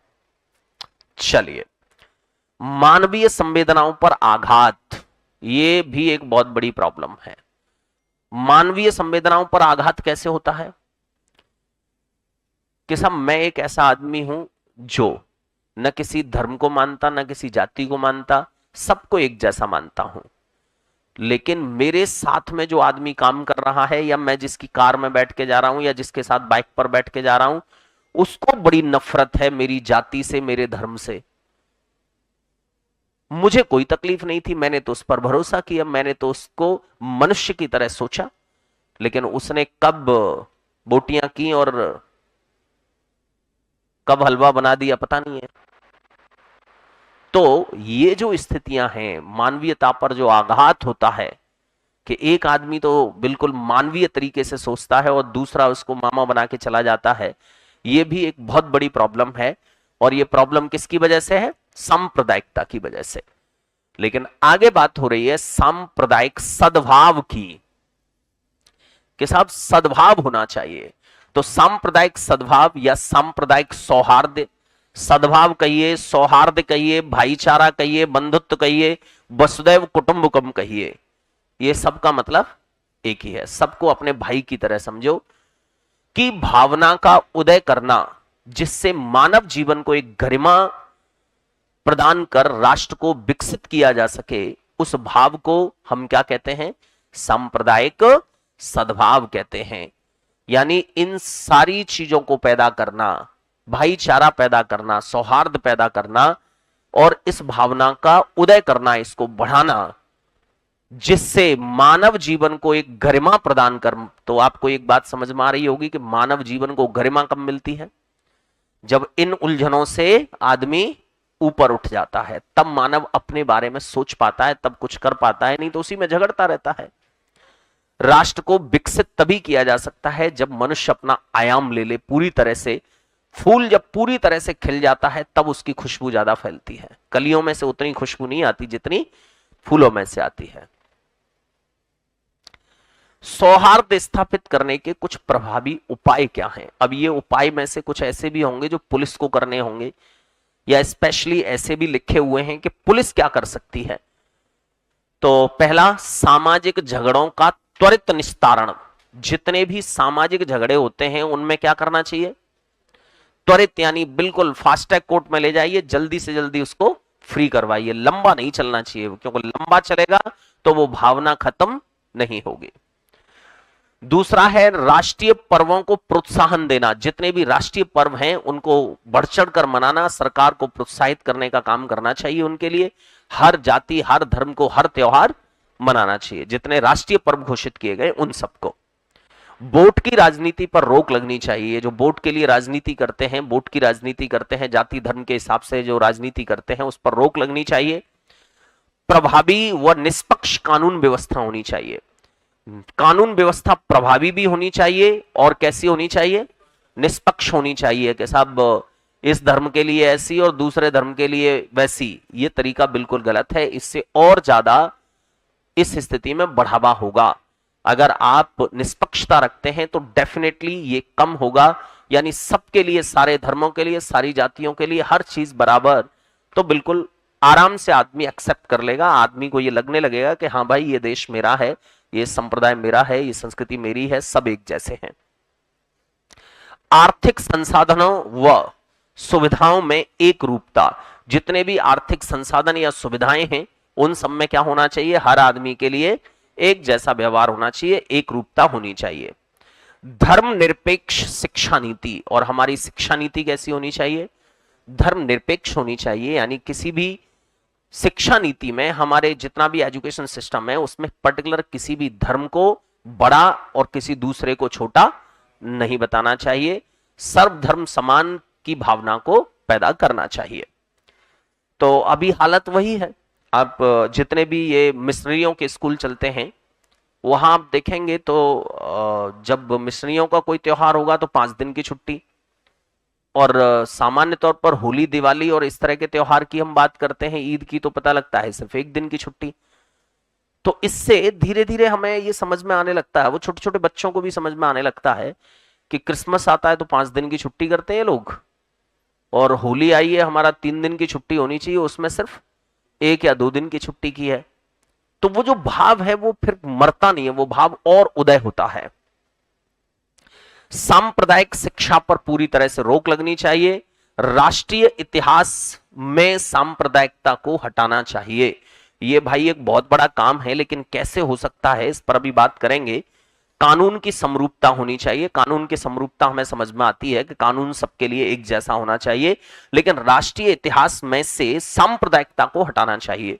यानी हमारे देश में जितना भी लिखित इतिहास है, मौखिक जो इतिहास है वो तो धीरे धीरे जनरेशन के साथ खत्म होगा, लेकिन जो लिखित इतिहास है उस इतिहास को हमें बदलने की जरूरत है कि कहां किसने जाति और धर्म को लेकर जहर उगला है, कहां किसने जाति और धर्म के नाम पर कुछ गलत लिख दिया है, गलत हुआ भी है इतिहास में, तो भी आप उसको भूल जाइए, उसको हटा दीजिए। नई जनरेशन को यह मत पढ़ाइए कि आपके साथ ऐसा कुछ हुआ है। लेकिन फिर कभी कभी कुछ लोग ऐसे कहते हैं कि इतिहास आप कितना भी गलत पढ़ाने की कोशिश करो, आदमी अगर इतिहास जानने की कोशिश जिस दिन करेगा उस दिन सही इतिहास क्या है वो अपने आप जान लेगा। तो फिर भी सरकार चाहे तो इतिहास में कुछ बदलाव कर सकती है कि इसमें से ये वाला एक पार्ट हटा दिया जाए, कोई दूसरा पार्ट जोड़ दिया जाए। जैसे मैं अक्सर बात करता हूं, मैं एक बहुत बड़े इतिहास पुरुष के बारे में बात करूं तो आपने नाम सुना होगा, अब्दुल रहीम खान खाना, नाम सुना है? वो आदमी क्या आदमी रहा होगा, क्या कैरेक्टर रहा होगा। एक बार उन्हीं के समकालीन कवि थे, कवि गंग। गंग भी उसी जमाने के आदमी थे, अकबर के समय की बात हो रही है ये। तो गंग ने रहीम से कहा, सीखे कहां नवाब जू ऐसी दैवी देन, ज्यो ज्यो कर ऊंचो करें त्यों त्यों नीचे नैन। यानी रहीम से कहा कि नवाब साहब, देवता जिस तरह से देते हैं बिना किसी एहसान के, ऐसी दैवी देन आप कहां से सीखे? जब जब आप किसी को देने के लिए हाथ ऊपर उठाते हो तब तब आपकी नजरें क्यों झुक जाती हैं? तो रहीमदास जी ने बताया, यानी देखिए क्या क्या कैरेक्टर रहा होगा कि हिंदुस्तान के लोग, यानी हिंदू लोग, उस आदमी को प्यार से रहीम दास कहते हैं। वहीं पर कुछ ऐसे मुसलमान भी हुए हैं देश में जिनके लिए हिंदू लोग बिल्कुल भी सम्मान का भाव नहीं रखते। तो ये किस पर डिपेंड किया, किस पर डिपेंड है ये बात? उसके मुसलमान होने पर नहीं, उसके व्यवहार पर, कि उस आदमी ने जीवन को कैसे जिया। तो आप हिंदू होकर सबको एक जैसा समझे, दूसरा कोई मुसलमान होकर सबको एक जैसा समझे, तो ये भाव अपने आप ही खत्म हो जाता है। वो एक बार कोई गरीब ब्राह्मण रहीम के दरवाजे पर आया और उसने द्वारपालों से कहा कि बुलाइए रहीम को। द्वारपाल थोड़े शॉक्ड हुए कि इतने बड़े आदमी का नाम ले रहा है। अरे जाओ जाओ, बोलो जाके साधु साहब आए हैं। अब जनेऊधारी ब्राह्मण और कह रहा है कि साधु साहब आए, वो मुसलमान आदमी। लेकिन द्वारपाल थोड़ा सा कॉन्फिडेंस उनका डाउन हुआ, चले गए अंदर। कहा कि एक ब्राह्मण है, वो कह रहा है कि साधु साहब को बुलाओ।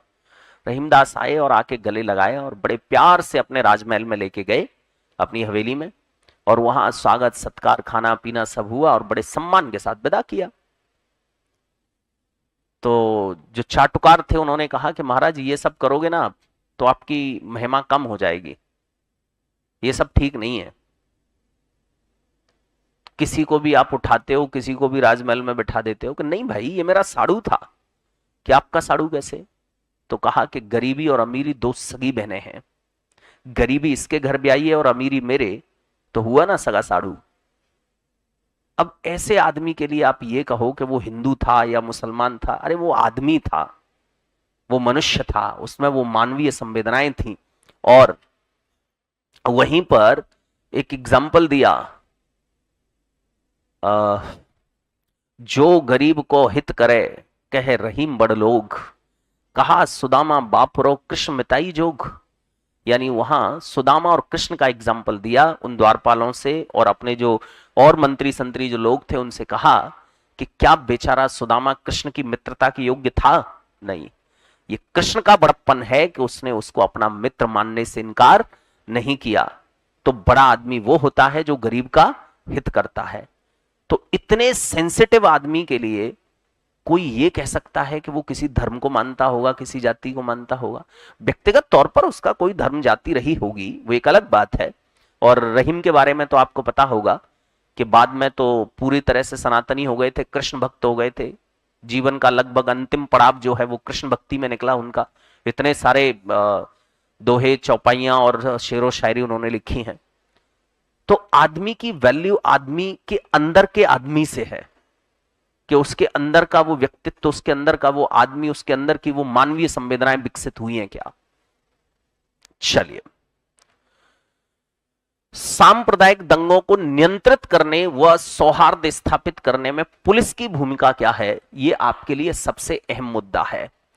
पुलिस सामाजिक सुरक्षा और शांति को बनाए रखने के लिए महत्वपूर्ण भूमिका निभाती है। विशेष रूप से सांप्रदायिक दंगों को नियंत्रित करने में पुलिस के पास समाज की आशाओं एवं उन सभी व्यक्तियों की सुरक्षा को सुनिश्चित करने की जिम्मेदारी होती है जो सामूहिक दुर्भावनाओं, संघर्षों व उत्पीड़नों का शिकार हुए हैं। यानी पुलिस का काम क्या क्या है वो तो ये समझ में आ गया। तो ये जिम्मेदारी भी थी और काम भी था। तो क्या क्या करना चाहिए पुलिस को? सबसे पहले तो शांतिपूर्ण प्रबंधन करना चाहिए, सुरक्षा की जांच करनी चाहिए, विशेष टीमों का गठन करना चाहिए, कठोर कार्यवाही करनी चाहिए, सामाजिक सद्भावना और शिक्षा के लिए काम करना चाहिए, नेतृत्व का प्रदर्शन करना चाहिए, यानी लीडरशिप क्वालिटी होनी चाहिए और उसको दिखाना भी चाहिए। शांतिपूर्ण समाधान, समाधान शांतिपूर्ण करना चाहिए। तो कोई नहीं, इनको कल हम पढ़ेंगे, डिटेल में देखेंगे कि इससे तात्पर्य क्या है और उसमें क्या लिखा हुआ है। बाकी आज गरिमा, गरिमा का मतलब होता है, किसी ने पूछा है कि सर गरिमा का मतलब क्या है? गरिमा का मतलब कहिए आप, एक आदमी की वैल्यू कहिए, आदमी का अस्तित्व कहिए, आदमी का एग्जिस्टेंस कहिए, आदमी की अस्मिता कहिए, ये सब जो है वो क्या है? एक गरिमा है। आदमी को गरिमा प्रदान, गरिमा का मतलब आदमी का एक आयाम बढ़ गया, आदमी की एक वैल्यू बढ़ गई, आदमी के अंदर का आदमी बाहर आ गया, तो उस आदमी को लोग जानने लगे, उस आदमी की अलग पहचान हुई, वो अपने आप में क्या है? गरिमा है। संभावित प्रश्न, इन प्रश्नों को हमें आज देखना है। तो इसमें आपने ये देख लिया कि सांप्रदायिकता से रिलेटेड क्वेश्चन हमें देखने को मिलेंगे। कैसे इसको कंट्रोल किया जाता है, पुलिस का रोल क्या है, वो सारा सब कुछ हमने इसमें देख लिया है। पहला क्वेश्चन है आपके लिए, आप एक पुलिस अधिकारी के रूप में तैनात हैं। आपको एक धार्मिक समुदाय के दो विपक्षी समूहों के बीच तनाव की जानकारी मिलती है। आपको कहीं से कोई इंफॉर्मेशन मिलती है कि दो गुट जो हैं अलग अलग धर्मों के दो गुट आपस में झगड़ रहे हैं या दोनों में बहुत ज्यादा तनाव है, बहुत ज्यादा टेंशन पैदा हो गया है, उस स्थिति में आप क्या करेंगे? और मैं तो कहता हूं कि भले ही ये शब्द आपको नहीं दिया जाता कि आप एक पुलिस अधिकारी हैं और कुछ और भी नहीं कहा जा रहा है, तो भी आप अपने आप को क्या मान लीजिए? पुलिस अधिकारी है। स्पेशली कुछ कहा जा रहा है कि आप एक अध्यापक हैं या आप एक कॉमन मैन हैं, तो एक अलग बात है। लेकिन अगर कुछ नहीं कहा जा रहा है तो आप पुलिस के एग्जाम में बैठे हैं, इसका मतलब एग्जामिनर ने भले ही लिखा नहीं है, लेकिन क्वेश्चन बनाते समय यह जरूर सोचा होगा कि एक पुलिस वाला इस जगह किस तरह से रिएक्ट करेगा। तो पहला है, इसमें उन्हें अलग करने के लिए त्वरित कार्रवाई करनी चाहिए। उसने ऐसा यहां कुछ भी नहीं लिखा है कि आपको सबसे पहले क्या करना चाहिए। अगर इसमें लिखता कि आपको सबसे पहले प्राथमिकता किस काम को देनी चाहिए, तो प्राथमिकता देने की अगर बात की जाती तो सबसे पहले दो धर्मों के लोगों को अलग अलग बिठाइए कि भाई आप उधर रहो और आप इधर रहो, अब हम बीच में बैठे, अब आप बात करिए कि आखिर टेंशन किस बात का है, तनाव किस बात का है। लेकिन इसने ऐसा कुछ नहीं कहा है कि आपको सर्वप्रथम क्या करना चाहिए या प्राथमिकता किसको देनी चाहिए। तो हमें यह देखना है कि इसमें से फर्स्ट ऑफ ऑल क्या करना है वो छोड़ दीजिए, बेहतर क्या है वो देखना है। तो दूसरा है, उन्हें शांति संवाद के लिए मिलाने की कोशिश करनी चाहिए। ये एक बहुत अच्छा ऑप्शन है कि शांति से संवाद किया जाए, उसके लिए उनको एक जगह इकट्ठा करना चाहिए और उसके माध्यम से उनको मिलाने की कोशिश करनी चाहिए। उनके धर्म गुरुओं को अनुयायियों को रोकने के लिए प्रेरित करना चाहिए, यानी उनके जितने भी धर्म गुरु हैं उनसे अपील करनी चाहिए कि भाई आप अपने अपने अनुयायियों को, आप अपने अपने पंथ के लोगों को कंट्रोल करिए।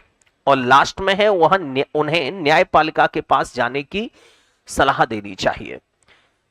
एक भी ऑप्शन इसमें से ऐसा नहीं है जिस ऑप्शन के माध्यम से हम ये कह पाएं कि साहब ये ऑप्शन कमजोर है। हम ज्यादा से ज्यादा क्या कह सकते हैं कि फर्स्ट वाला ऑप्शन इसमें थोड़ा सा कमजोर नजर आ रहा है हमें। किस वजह से? क्योंकि त्वरित नहीं कहा है उसने, कोई ऐसा नहीं कहा है कि आपको फर्स्ट ऑफ ऑल क्या करना चाहिए। बाकी तीनों आंसर्स की अगर हम बात करें तो तीनों आंसर एक पर एक हावी हैं। क्या होना चाहिए आपके माध्यम से? उन्हें शांति संवाद के लिए मिलाने की कोशिश करनी चाहिए, यानी शांति संवाद करना चाहिए उनके बीच में। और ये वाला ऑप्शन तो हम थोड़ा सा हटा सकते हैं कि न्यायपालिका के पास भेजना चाहिए। जब न्यायपालिका के पास ही भेज दिया आपने तो पुलिस का तो रोल ही खत्म हो गया, पुलिस का कोई रोल नहीं रहा। अब इन दोनों ऑप्शंस में से आपको क्या लगता है कि धर्मगुरु जो हैं वो ज्यादा प्रभावी तरीके से काम कर पाएंगे? अच्छा, धर्म गुरुओं को भी पहले प्रेरित करना पड़ेगा, उनको भी मनाना पड़ेगा। हो सकता है कि उस तनाव को धर्म गुरु ही बढ़ा रहे हो या उसमें वो भी शामिल हो।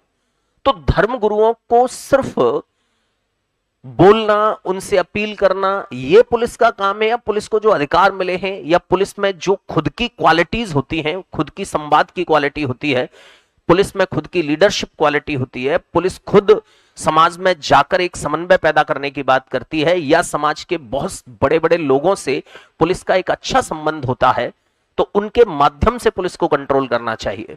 तो मैं समझता हूं पुलिस को खुद ही उसे कंट्रोल करना चाहिए, लेकिन कंट्रोल करने के लिए क्या करना चाहिए? शांति संवाद करना चाहिए। जी, सिर्फ तनाव है, हिंसा नहीं है, लाठी डंडे नहीं चले हैं, ओनली क्या है?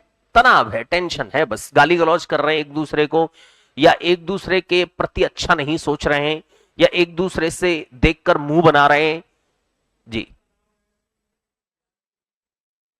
क्या चीज? हाँ, घृणा हो सकती है। तनाव और ये सारी चीजें तो तभी, देखिए तनाव क्या है? एक बाह्य प्रदर्शन है। आंतरिक जो प्रदर्शन होते हैं या आंतरिक जो प्रतिक्रियाएं होती हैं वो तो घृणा और ये सारी सब क्या है? ये आंतरिक प्रतिक्रियाएं हैं, यानी अंदर अंदर जो चलता है वो। और ये तनाव जो दिखने लग जाए वो बाह्य प्रतिक्रिया है, वो दिखने लग गई है। तो वो पैदा कब हुई होगी? बीज जब जमीन में जाएगा तब पीपल निकलेगा या बिना बीज के निकल आएगा? बीज जमीन में जाएगा तभी निकल सकता है। तो घृणा और ये सारी भाव तो रहे होंगे। जी बताइए, और कोई तर्क आपका, कुछ और कहना चाहते हो? तो इसमें बी वाला ऑप्शन बाकी सबके कंपैरिजन में बहुत बेहतर है। वैसे तो ए वाला ऑप्शन और डी वाला ऑप्शन ये दोनों के कंपैरिजन में कमजोर हैं, लेकिन इन दोनों में जब हमने देखा कि धर्म गुरुओं से पुलिस को भी अगर अपील करनी पड़े, किसी और आदमी को बुलाना पड़े, रिक्वेस्ट करनी पड़े, दूसरा ये कंफर्म नहीं है कि धर्मगुरु उसमें शामिल नहीं है, हो सकता है कि सबसे आगे दोनों धर्मगुरु ही खड़े हों, तो ये पता नहीं है। हां, अगर ये लोग दंगा भड़काने वाले हैं तो इनको चिन्हित करना चाहिए, ये ऐसी कंडीशन होती तो सही होता कि साहब जो लीडर है उन लीडर्स को ही पकड़ना चाहिए, तो बाकी लोग तो अपने आप भाग जाते हैं। लीडर अगर गिरफ्त में आता है तो बाकी लोग भाग जाते हैं। चलिए अगला देखते हैं। सांप्रदायिक सद्भाव को बढ़ावा देने में पुलिस अधिकारी का प्रमुख योगदान क्या होगा? अब देखिए इसमें एक शब्द आ गया, योगदान नहीं, प्रमुख योगदान। ये शब्द डिसाइड करेंगे कि ये जो लोग, जितने लोग रटने की कोशिश कर रहे हैं ना, स्टैम्प पेपर ले आओ, मैं उस पर लिख के दे सकता हूं कि रटने से ये टॉपिक कभी अच्छा नहीं हो सकता, ये सब्जेक्ट कभी अच्छा नहीं हो, रटा जा ही नहीं सकता। हर जगह स्थितियां बदलेंगी और एज इट इज क्वेश्चन नहीं आएगा। एज इट इज क्वेश्चन आ गया तो ये हमारा सौभाग्य होगा, एज इट इज आ जाए तो फिर तो बहुत बड़ी बात होगी। क्वेश्चन घुमा फिरा के आएगा, कुछ और आएगा वहां। समाज में सख्ती से कानून लागू करना, सांप्रदायिक सद्भाव, क्या इससे बढ़ेगा? आप एक धर्म वाले लोगों के सामने दूसरे धर्म वालों को लाठी डंडों से पीट रहे हैं, या उनको अरेस्ट करके ले जा रहे हैं, या लात मार के जीप में बिठा रहे हैं, और दूसरे लोग ताली दे रहे हैं, उस पर हंस रहे हैं, तो क्या उससे सद्भाव बढ़ेगा? इम्पॉसिबल, कभी नहीं बढ़ सकता। वो लोग जिस दिन जेल से बाहर निकलेंगे, जिस दिन जमानत पर छूट कर आएंगे, उस दिन वो लड़ाई और ज्यादा बड़ा रूप ले सकती है। संपूर्ण निष्पक्षता के साथ शांति और व्यवस्था का ध्यान रखना, संपूर्ण निष्पक्षता के साथ, यानी आप भले ही हिंदू हैं या मुसलमान, खुद पुलिस वाला खुद चाहे हिंदू है या मुसलमान, लेकिन उसको कैसे रहना है? निष्पक्ष, बिल्कुल धर्मनिरपेक्ष रूप से पेश होना है। यानी वो खुद ये भूल जाए कि मैं किस धर्म का हूं, उसका सिर्फ एक ही धर्म है कि वो पुलिस वाला है, उसका एक ही धर्म है कि वो एक पुलिस वाला है।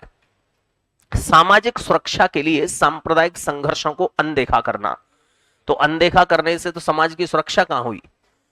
अल्पसंख्यक समुदाय के साथ वह दूसरे के खिलाफ रहना, यानी जिनकी संख्या कम है उनके साथ रहना, और जिनकी संख्या ज्यादा है उनके खिलाफ रहना। ऐसा तो नहीं हो सकता। ये तो वो बर्बरीक वाली बात हो गई कि जब वो महाभारत का युद्ध देखने आया तो पूछा अपनी मां से कि अगर मैं कंट्रोल नहीं कर पाया तो किसके तरफ से लड़ूं, कि कमजोर की तरफ से। अब मां ने तो इसलिए कह दिया कि पांडव 5 हैं और कौरव 100 हैं, लेकिन वहां जब देखा युद्ध में तो उल्टा चल रहा था, कौरव हार रहे थे और पांडव जीत रहे थे, तो वो कौरवों की साइड से लड़ने लग गया। तो ऐसे ही अगर हम ये मान लें कि जिनकी संख्या ज्यादा है उनके विरोध में रहिए, जिनकी संख्या कम है उनके पक्ष में रहिए। कभी कभी स्थितियां उल्टी होती हैं कि जिनकी संख्या कम है वो ज्यादा नाक में दम करते हैं, वो ज्यादा परेशान कर देते हैं, जिनकी संख्या ज्यादा है वो बेचारे कुछ नहीं कहते। तो ये पर्सन टू पर्सन डिपेंड करता है, कुछ भी नहीं पता लगता कि कहां क्या है। वो हमारा एक पड़ोसी है और ये जब से SC/ST एक्ट लागू हुआ है तब से उसको एक फॉर्मूला समझ में आ गया है। वो सारे गांव को गाली देता है और जिसने उसे बीच में टोक दिया उसी के नाम दूसरे दिन FIR कर देता है। 5,000 रुपए दे के राजीनामा कर 5,000 रुपए लेके राजीनामा कर लेता है। तो जब उसके पास पैसे खत्म हो जाए, महीने में 1-2 केस ऐसा बड़े आराम से बना देता है, 5,000 रुपए उसको मिल जाते हैं। तो लोग कानून का भी अलग अलग तरीके से फायदा, बिजनेस बना लेते हैं उसको। तो हमें यह समझ में आ गया कि आंसर इसमें सबसे बेहतर क्या है? बी आंसर सबसे बेहतर है और कोई आंसर उतना बेहतर नहीं है। देखिए, समाज में सख्ती से कानून को लागू करना यह बहुत जरूरी होता है, लेकिन पूरे समाज में नहीं। सख्ती किसके साथ दिखानी होती है? जिसने क्राइम किया हो, सारे समाज के साथ नहीं। यानी पुलिस के दो अलग अलग हाथ और दो अलग अलग आंखें हैं, कि एक प्यार वाली और एक दुलार वाली। तो ये दोनों अगर आपके साथ हैं तो एक परफेक्ट पुलिस वाले हैं। और बस हर समय आंखें गर्म रहती हैं, हर समय लाल रहती हैं, तो आप लोगों का विश्वास कभी नहीं जीत सकते। और पुलिस का अहम काम है विश्वास जीतना। निम्नलिखित में से सांप्रदायिकता का दुष्परिणाम कौन सा है? यानी सांप्रदायिकता के दुष्परिणाम कल हम लोग पढ़ रहे थे, बहुत सारे दुष्परिणाम हमने पढ़े थे। असुरक्षित जीवन, यस, ये जरूर होगा, असुरक्षित रहेगा। राष्ट्रीय एकता को खतरा, परस्पर खूनी संघर्ष, ये भी। तो हमारा आंसर क्या होगा? उपयुक्त सभी। जाति प्रथा एक कैसी व्यवस्था है? जाति प्रथा एक कैसी व्यवस्था है? अब इस क्वेश्चन का मैं समझता हूं सांप्रदायिकता से कोई लेना देना नहीं है, लेकिन जाति प्रथा की अगर बात करें तो जाति बतौर भी एक संप्रदाय बनता है। जाति भी अपने आप में क्या है? संप्रदाय का मतलब एक तरह से लोग समझते हैं धर्म, नहीं, वो जाति के आधार पर भी एक ग्रुप बन सकता है, एक संप्रदाय बन सकता है। यानी जहां के रीति रिवाज, कल्चर, संस्कृति सब भिन्न हो, दैट्स कॉल्ड संप्रदाय। अब जाति प्रथा एक कैसी व्यवस्था है? पहला, धार्मिक व्यवस्था, सामाजिक व्यवस्था, आर्थिक व्यवस्था, या उपयुक्त सभी? कैसी व्यवस्था है ये? यस, ये एक सामाजिक व्यवस्था है। वैसे जाति की अगर बात की जाए तो जाति का अर्थ इतना व्यापक है कि ये सब भी इसमें हो सकते हैं। अगर मैं व्यापक रूप में बात करूं तो गरीब और अमीर, ये दो जातियां नहीं है क्या? ये भी दो जातियां हैं। नहीं, मैं वो प्रथा की बात नहीं कर रहा हूं, मैं बात कर रहा हूं कि अगर एक व्यापक रूप में बात की जाए तो आर्थिक रूप से भी जातियां होती हैं, गरीब और अमीर। धार्मिक रूप से भी दो धर्म, यानी दो अपने आप में जातियां, लेकिन इसको हम मूलतः किस में काउंट करते हैं? सामाजिक व्यवस्था में। दिवाली पर पटाखे चलाने पर दो समुदायों के बीच टकराव हो गया, मारपीट व पथराव शुरू हो गया। इसका मतलब स्टेज इंक्रीज हो गई। इस स्थिति में आप क्या करेंगे? यानी टकराव तक नहीं रहा मामला, मारपीट और पथराव शुरू हो गया है। इस स्थिति में आप क्या करेंगे? पहला, पुलिस को पटाखे विक्रेताओं को हिरासत में लेना चाहिए।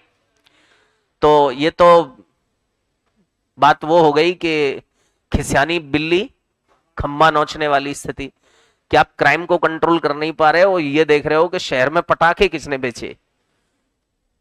दूसरा है, स्थिति की गंभीरता के अनुसार पर्याप्त पुलिस फोर्स बुलाना। यह काम बहुत बढ़िया है, लेकिन यह आधा अधूरा काम है। सिर्फ पुलिस फोर्स बुलाना, बस इतने से तो मैं नहीं समझता कि काम होगा। पुलिस को सिर्फ इतना ही काम करना चाहिए कि पुलिस फोर्स बुला लो ज्यादा से ज्यादा। पुलिस को दोनों पक्षों में समझौते का प्रयास कराना चाहिए। समझौते का प्रयास वहां कराया जाता है जहां मामला फर्स्ट स्टेज पे हो। ये अपने दरवाजे पे खड़े हैं और ये अपने दरवाजे पे खड़े हैं और दोनों व्यंग्यात्मक भाषा में एक दूसरे से कमेंटबाजी कर रहे हैं। वहां तो क्या होता है? समझौता। और ये एक स्टेप आगे बढ़ गए हैं, तो पहले डंडे उठाओ, उसके बाद जो बच जाएं उनके साथ समझौता कराओ। उपद्रवी तत्वों को हिरासत में लेकर उनके विरुद्ध कानूनी कार्रवाई कर शांति स्थापित करनी चाहिए। तो हमारा आंसर कौन सा होगा? हमारा आंसर डी होगा। क्या? अगर इस ऑप्शन में डी नहीं होता तो हमें बी आंसर लगाना पड़ता। तो कौन सा आंसर लगाना पड़ता? बी, क्योंकि ये वाला आंसर और ये वाला आंसर, अरे जिसका सिर फूट गया है उसको तो सेटिस्फेक्शन तब मिलेगा ना पत्थर से, जिसका सिर फूट गया है, जब दूसरे में 4 डंडे लग जाएंगे और वो जेल पहुंच जाएगा। फिर तो न्याय नहीं हुआ ना। ये सिर्फ बातों तक सीमित होता ये टकराव, तो हम कह सकते थे कि साहब ये वाला आंसर लगा दीजिए, सॉरी ये वाला आंसर लगा दीजिए कि दोनों पक्षों के बीच में समझौता कराएं। अगर डी ऑप्शन नहीं है तो फिर हम बी ऑप्शन की बात करते। देखो, अब ये जो सोच पैदा हो रही है ना कि अगर इसमें डी नहीं होता तो फिर हम कौन सा लगाते, जिस दिन हम ऐसे स्विच होना सीख गए, ऐसे सोचना सीख गए, तो समझ लो फिर ये आ गया हमें ठीक से। फिर एग्जामिनर कहीं से कुछ भी पूछेगा, बड़े आराम से कर लेंगे। एक वरिष्ठ पुलिस अधिकारी अपने किसी धार्मिक त्योहार पर अवकाश लेने के लिए आवेदन करता है, ऐसे में क्या किया जाना चाहिए? मान लेते हैं कोई लिख रहा है ब्रजमंजरी कि गिरफ्तार करके उपद्रवियों को पहले कूटेंगे। ज्यादा भाव जो हैं, कमेंट वाले जो भाव हैं, वो ऑनलाइन में पैदा होते हैं। ऑफलाइन में जब बैठे होते हैं तो हमें ये ध्यान देना पड़ता है कि कौन सी बात बोलनी है और कौन सी नहीं बोलनी है, तो तोल कर बोलता है आदमी। ऑफलाइन में तो हम दिखाई, तो ऑफलाइन भीड़ है, किसने क्या बोल दिया कुछ नहीं पता है। टीचर ज्यादा से ज्यादा क्या करेगा, ब्लॉक कर सकता है, और तो कुछ कर नहीं सकता। मतलब अच्छा नहीं, मैं ऑनलाइन की बात कर रहा हूँ, ऑनलाइन में ज्यादा से ज्यादा ये कर सकते हैं। पता नहीं, मैंने नहीं देखे। हाँ, अब सब तरह के लोग हैं यूट्यूब पर तो। हम्म, हाँ चलिए, अब वही स्टेज देख रहे हैं। एक वरिष्ठ पुलिस, कौन से वाले में, पांचवे वाले में सेकंड स्टेज है, मर जाए आदमी, आदमी मर जाए, वो थर्ड स्टेज है। यानी जहां बहुत ज्यादा दंगे भड़क गए, कहीं आग लगा दी है, कहीं लोगों को मारा जा रहा है, वो थर्ड स्टेज है। चलो, कम से कम आपको स्टेज समझ में आई। फर्स्ट स्टेज सिर्फ जवानी, सेकंड स्टेज हाथापाई, और थर्ड स्टेज, ठीक है। एक वरिष्ठ पुलिस अधिकारी किसी अपने धार्मिक त्योहार पर छुट्टी मांगता है। आप मान लेते हैं कि उसके भी सीनियर हैं, या आप एक कॉमन मैन हैं, पुलिस स्टेशन में एक सामान्य सिपाही बतौर बैठे हुए हैं। आपके दिमाग में क्या ख्याल आएगा ये सुनकर कि इन्होंने एक अर्जी लगाई है, मेरे एक सीनियर हैं, एक सब इंस्पेक्टर हैं या एक इंस्पेक्टर हैं, इन्होंने छुट्टी की अर्जी लगाई है, इनको छुट्टी मिलनी चाहिए कि नहीं मिलनी चाहिए? आप खुद क्या सोचेंगे? पहला, उसका आवेदन तुरंत मंजूर करेंगे, त्योहार के दिनों की स्टाफिंग को ध्यान में रखते हुए फैसला करेंगे, ये आंसर बहुत बेहतर है, उसे त्योहार के बाद छुट्टी देने के लिए कहेंगे। अब अब आपके पास पर्याप्त स्टाफ है, पर्याप्त स्टाफ है, लेकिन आपने कोई ऐसा नियम तो बना नहीं रखा है कि सब त्योहार पर छुट्टी नहीं मिलेगी, त्योहार पर भी इमरजेंसी में छुट्टी मिल सकती है। पर्याप्त स्टाफ है तो उससे जाने दीजिए, कोई कैद थोड़ी कर रखा है आपने कि आदमी को गिरवी रख लिया हो, आदमी को खरीद लिया हो। अरे सैलरी तो दे रहे हैं बस आप। उसे छुट्टी देने से इनकार कर देंगे, तो हमारा आंसर क्या होगा? त्योहार की स्टाफिंग को ध्यान में रखते हुए फैसला करेंगे। उत्तर प्रदेश में मुसलमानों को अल्पसंख्यकों का दर्जा किसके द्वारा दिया गया है? तो आपको शायद पता होगा कि यूपीएसआई में यही क्वेश्चन पूछा गया था। तो किसने दिया है? केंद्र सरकार ने। केंद्र सरकार के द्वारा उत्तर प्रदेश में मुसलमानों को अल्पसंख्यकों का दर्जा दिया गया है। एक पुलिस अधिकारी को पता चलता है कि उसके क्षेत्र में एक धार्मिक त्योहार के दौरान जुलूस निकालने की परंपरागत रास्ते को बदलने की मांग की जा रही है। इस स्थिति को संभालने का सबसे अच्छा तरीका क्या है?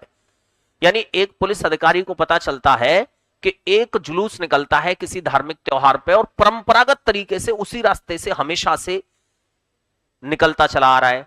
अब आकर कुछ लोग ये कह रहे हैं कि नहीं साहब, इस रास्ते से ये जुलूस नहीं निकलेगा, किसी और रास्ते से इसको निकालिए। उस कंडीशन में पुलिस को क्या करना चाहिए? मामला सामान्य नहीं है, ये मामला धर्म का है, त्योहार का है, आदमी की वैल्यू डिग्निटी का है, अस्मिता का है। तो पहला, हाँ, बहुमत वाले समुदाय के दबाव में आकर रास्ता बदलने की अनुमति देंगे? यानी बहुमत है किसी का, तो क्या आप दबाव में आ जाएंगे, प्रेशर में आ जाएंगे पुलिस? नहीं। दोनों समुदायों के प्रतिनिधियों के साथ बैठक कर सहमति से रास्ता निर्धारित करेंगे। यह संभव है कि दोनों के जो प्रतिनिधि हैं, दोनों के 4-4 6-6 लोगों को बिठाएंगे और उनसे कहेंगे कि भाई देखो, इस रास्ते में अगर प्रॉब्लम है तो रास्ता चेंज कर लीजिए। और तीसरा है, यदि किसी अप्रत्याशित घटना की संभावना नहीं है तो परंपरागत रास्ता ही बनाए रखें और सुरक्षा व्यवस्था कड़ी करें। देखिए, रास्ता अगर आपने चेंज कर दिया, भले ही सहमति से चेंज कर दिया, फिर भी दूसरा पक्ष आप पर हावी हो गया। दूसरा पक्ष यह कहेगा कि देख लो, हमने रास्ता चेंज करवा दिया, तुम्हारी पुरानी परंपरा खत्म करवा दी। तो अगर कोई आपत्ति नहीं है, कोई अप्रत्याशित घटना की आशंका नहीं है कि साहब कोई आगजनी हो जाएगी, कुछ गड़बड़ हो जाएगी, ऐसा अगर कुछ नहीं हो सकता है, तो उसी रास्ते से, परंपरागत रास्ते से ही निकालिए। लेकिन फिर भी बैकअप बहुत जरूरी है। सुरक्षा व्यवस्था कड़ी कर दीजिए। कहीं किसी भी घटना की, किसी भी अप्रत्याशित घटना की आशंका या किसी भी तरह की कोई संभावना नहीं बचनी चाहिए। उसको पूरी तरह से आप निस्तो नाबूद कर दीजिए, उसे खत्म कर दीजिए। वरिष्ठ अधिकारियों से राय लें। तो हो सकता है वरिष्ठ आप ही हो, तो हर जगह राय लेने की बात नहीं होती है, खुद अपना कुछ विवेक भी होता है। तो आंसर कौन सा होगा? सी। अगला देखिए, सांप्रदायिक संघर्ष को कम करने के लिए पुलिस अधिकारी कौन कौन से सामाजिक नेटवर्किंग के उपाय अपना सकते हैं? सामाजिक नेटवर्किंग के कौन से उपाय अपना सकते हैं? अब कभी कभी तो भाषा ऐसी आती है कि आधे लोगों के ऊपर से निकल जाए। एक तो आप ये जानते हैं कि पुलिस का एग्जाम देने वाले जितने भी लोग होते हैं, उनमें से लगभग 50% तो बहुत होशियार होते हैं, जिनकी भाषा बहुत बढ़िया होती है, तुरंत समझ जाएंगे। तो मेरा कहने का मतलब है कि आधे लोग ऐसे हैं पुलिस की तैयारी करने वाले जो सिर्फ होड़ से तैयारी कर रहे हैं। क्या हमारे पड़ोसी कर रहे हैं तो हम भी। अब उनके पास दो ऑप्शन है कि बाई चांस भर्ती, मतलब बाई चांस लोग ज्यादा हैं, वैकेंसी ज्यादा है, सिलेक्शन हो जाए, या बाई चांस कहीं से पेपर मिल जाए। तो इस जुगाड़ में बहुत सारे लोग लग जाते हैं। पहला है स्थानीय समुदायों के साथ सम्मेलनों का आयोजन करना। ये स्थानीय समुदायों के साथ आप सम्मेलन करिए, लोगों से मिलिए। एक तरीका तो यह है कि सब सामाजिक नेटवर्किंग समझते हैं ना, समाज के साथ एक मेल जोल, समाज के साथ एक नेटवर्क स्थापित करना, समाज के साथ में अपनी एक मजबूत पकड़ बनाना, समाज के साथ एक अच्छी बॉन्डिंग करना। सोशल मीडिया प्लेटफॉर्म्स का उपयोग करना, विभाजन के लिए प्रचार प्रसार करना। अब विभाजन तो मतलब नहीं है, समाज को अगर आप विभाजित करोगे तो बहुत सारे समाज के लोग जो हैं वो आपके खिलाफ हो जाएंगे। समुदाय के बीच अलगाव को बढ़ावा देना, अब अलगाव को बढ़ावा देंगे वो भी ठीक नहीं है। तो सबसे बेहतर इसमें जो तरीका है वो कौन सा है? स्थानीय समुदायों के साथ सम्मेलनों का आयोजन करना, उनके पास जाना, उनका स्वागत करना, उनसे बातचीत करना, उनकी व्यवस्थाओं को, उनकी सुख सुविधाओं को, उनकी समस्याओं को समझना और लोगों के साथ एक अच्छी बॉन्डिंग बनाना। उससे हम सांप्रदायिक संघर्ष को कम कर सकते हैं, क्योंकि लोग फिर आपकी बात मानेंगे, लोग आप पर भरोसा करेंगे, लोग आपको जानेंगे, तो वो तुरंत कंट्रोल में आएगा। सांप्रदायिक संघर्ष को कम करने के लिए पुलिस अधिकारी कौन से सामाजिक नेटवर्क अपना सकते हैं? ये सारे ही अपना सकते हैं, अगर इसमें कहीं ऐसा ऑप्शन होता कि त्वरित अगर आपको कुछ करना है, कोई क्राइम एकदम से कंट्रोल करना है, तो फिर सबसे बेहतर ऑप्शन इसमें क्या होता?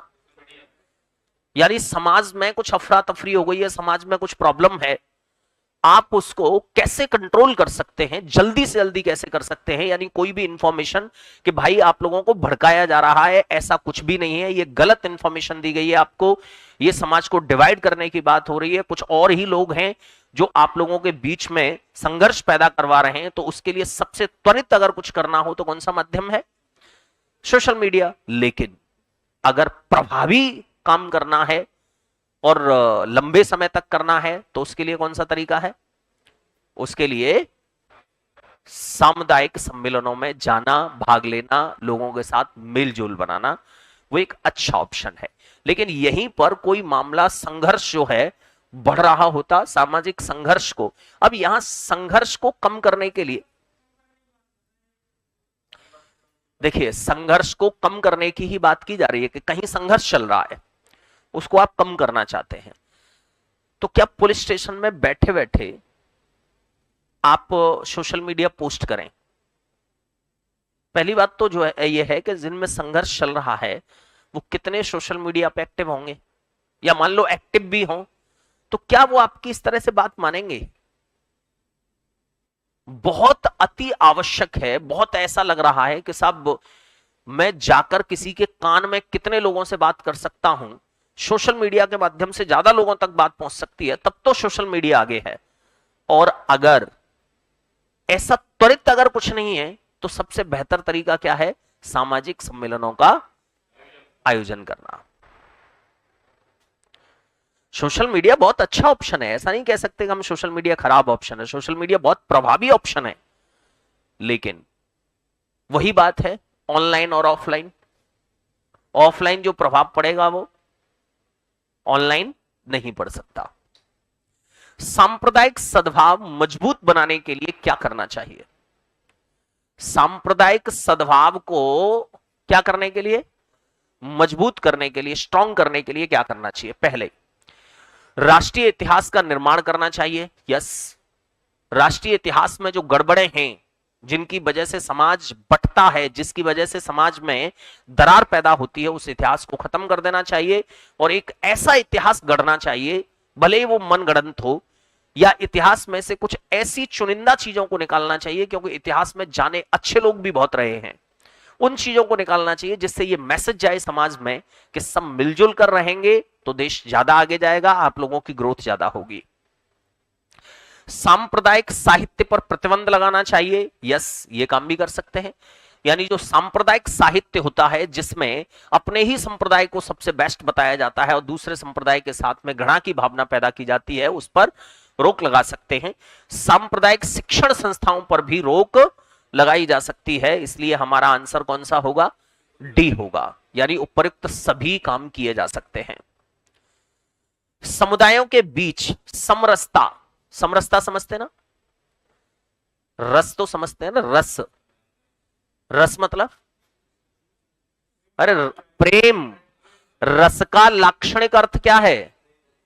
रस का लाक्षणिक अर्थ जो है वो प्रेम है। लौन बिन सबही अलोना, सुना है कि नहीं आपने? नहीं सुना? लौन बिन सबही अलोना, हाँ, अरे भाई सूरदास का पद है लौन बिन सबही अलोना, तो वहां सूरदास इस शब्द का यूज करते हैं, लौन बिन सबही अलोना। इसका अर्थ समझते हैं आप लोग? नहीं जानते? अरे भाई एक शब्द है लवण, नमक, इस लवण शब्द से ही बना है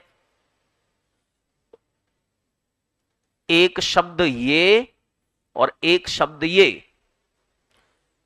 लवण से ही बना है अलोना या अरोना, सुना है आपने? अलोना या अरोना, सब्जी अलोनी है या अरोनी है, बिना नमक की। और ऐसे ही इसकी अगर बात करें तो ये वो शब्द है जिसको हम ब्रज भाषा में बिगाड़ कर क्या कहते हैं?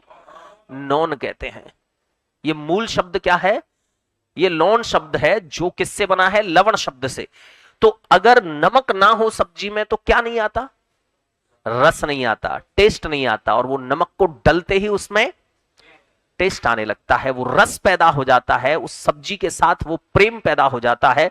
तो सूरदास जो हैं वो ये नहीं कहते कि लौन बिना सबही अलोना, नमक के बिना सब कुछ अलोना है, वो कहते हैं प्रेम के बिना ये दुनिया ऐसी लगती है जैसे बिना नमक की सब्जी। यानी इस दुनिया में अगर प्रेम ना हो तो बिना नमक की सब्जी जैसे खाते हैं, ये दुनिया आपको फिर ऐसी फीकी लगेगी। इसलिए वहां सूरदास कहते हैं लौन बिन सबही अलोना, यानी प्रेम के बिना सब कुछ अलोना है, यानी प्रेम के बिना ये दुनिया अधूरी है। तो रस का मतलब होता है प्रेम, तो समरसता, समरसता यानी सबके बीच में एक प्रेम का भाव पैदा होना चाहिए। समुदायों के बीच में प्रेम का भाव बनाए रखने के लिए पुलिस अधिकारी को कौन सी पहल करनी चाहिए, यानी पुलिस अधिकारी कौन सी पहल कर सकता है? पहला, सामाजिक अभियानों का संचालन करना, यह बहुत अच्छा आंसर है। जानकारी और शिक्षा के माध्यम से जागरूकता बढ़ाना, यह भी बहुत अच्छा आंसर है। ताकतवर समुदायों के हितों को प्राथमिकता देना, यह बिल्कुल गलत है। विभाजन और भेदभाव को बढ़ाना, यह बिल्कुल गलत है। अब ये दोनों आंसर ऐसे लग रहे हैं जैसे बिल्कुल भाई भाई हैं। कौन सा ज्यादा बेहतर है आपके अकॉर्डिंग? सामाजिक अभियानों का संचालन करना, जानकारी और शिक्षा के माध्यम से जागरूकता बढ़ाना, तो कौन सा काम ज्यादा प्रभावी है? ये वाला काम ज्यादा प्रभावी है कि जानकारी और शिक्षा के, एजुकेशन के माध्यम से। देखिए, जो लेक्चर मैं आप लोगों को दे रहा हूं एजुकेशन के माध्यम से, वही लेक्चर अगर समाज में जहां अलग अलग मतों के, अलग अलग तरह के सोच के लोग हैं, यही लेक्चर अगर उन लोगों को दिया जाए तो वो कितना प्रभावी होगा, कितना लोग उसको मानेंगे, मैं नहीं समझता कि जितना आप मान रहे हैं उतना वो लोग मानेंगे। शिक्षा के माध्यम से आदमी को कहीं से कहीं पहुंचाया जा सकता है, क्योंकि शिक्षा बचपन से जब दी जाती है तो आदमी को जो चाहो वो बना सकते हो आप। तो ये वाला जो है वो ज्यादा बेहतर है कि जानकारी और शिक्षा के। अच्छा, दूसरा, इसमें एक पहलू और है क्या? जानकारी, यानी पहले आपको भी तो उसकी जानकारी होनी चाहिए कि आखिर समरसता बढ़ती कैसे है, समरसता होती क्या है, किस तरह की बात करनी चाहिए, कैसे इन लोगों को समझाना चाहिए, तब पता लगता है, तब समझ में आता है।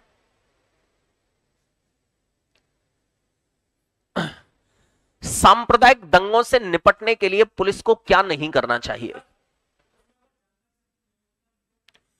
जानकारी शब्द नहीं होता तो सिर्फ शिक्षा के माध्यम से, यानी दो ऑप्शन होते, एक होता कि सामाजिक अभियानों का संचालन करना चाहिए और दूसरा ऑप्शन होता कि लोगों को जागरूकता कार्यक्रम लगाने चाहिए, लोगों को शिक्षित करना चाहिए।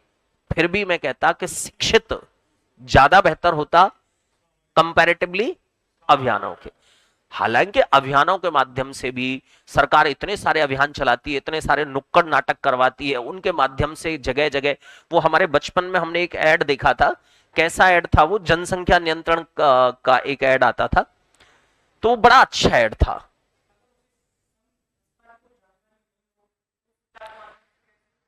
तो वही मैं कह रहा हूं कि फिर तो अगर उसको कोई जानकारी नहीं हो, फिर तो वो सामाजिक अभियानों का संचालन करेगा, उसके माध्यम से और भड़का देगा लोगों को, अगर जानकारी नहीं हो तो। क्योंकि बहुत सारे नौकरशाही मैंने ऐसे देखे हैं, बहुत सारे आईएएस पीसीएस लेवल के कैडर के आदमी या जो बड़ी बड़ी पोस्टों पर बैठे हैं, उन लोगों से आप बात करिए तो जहर उगलते हैं वो। उनको कोई नॉलेज नहीं है, समाज क्या है क्या नहीं है, वो वहीं अटके हुए हैं। दुनिया चांद पर पहुंचने की बात करती है और वो वहीं हिंदू, मुसलमान, सिख, ईसाई और उनमें अटके हुए हैं या जातिवाद में अटके हुए हैं, उससे ऊपर उठना ही नहीं चाहते। आप सोचकर देखिए, इतिहास अगर उठाकर देखा जाए तो हिंदुस्तान का इतिहास कहता है कि हम सब,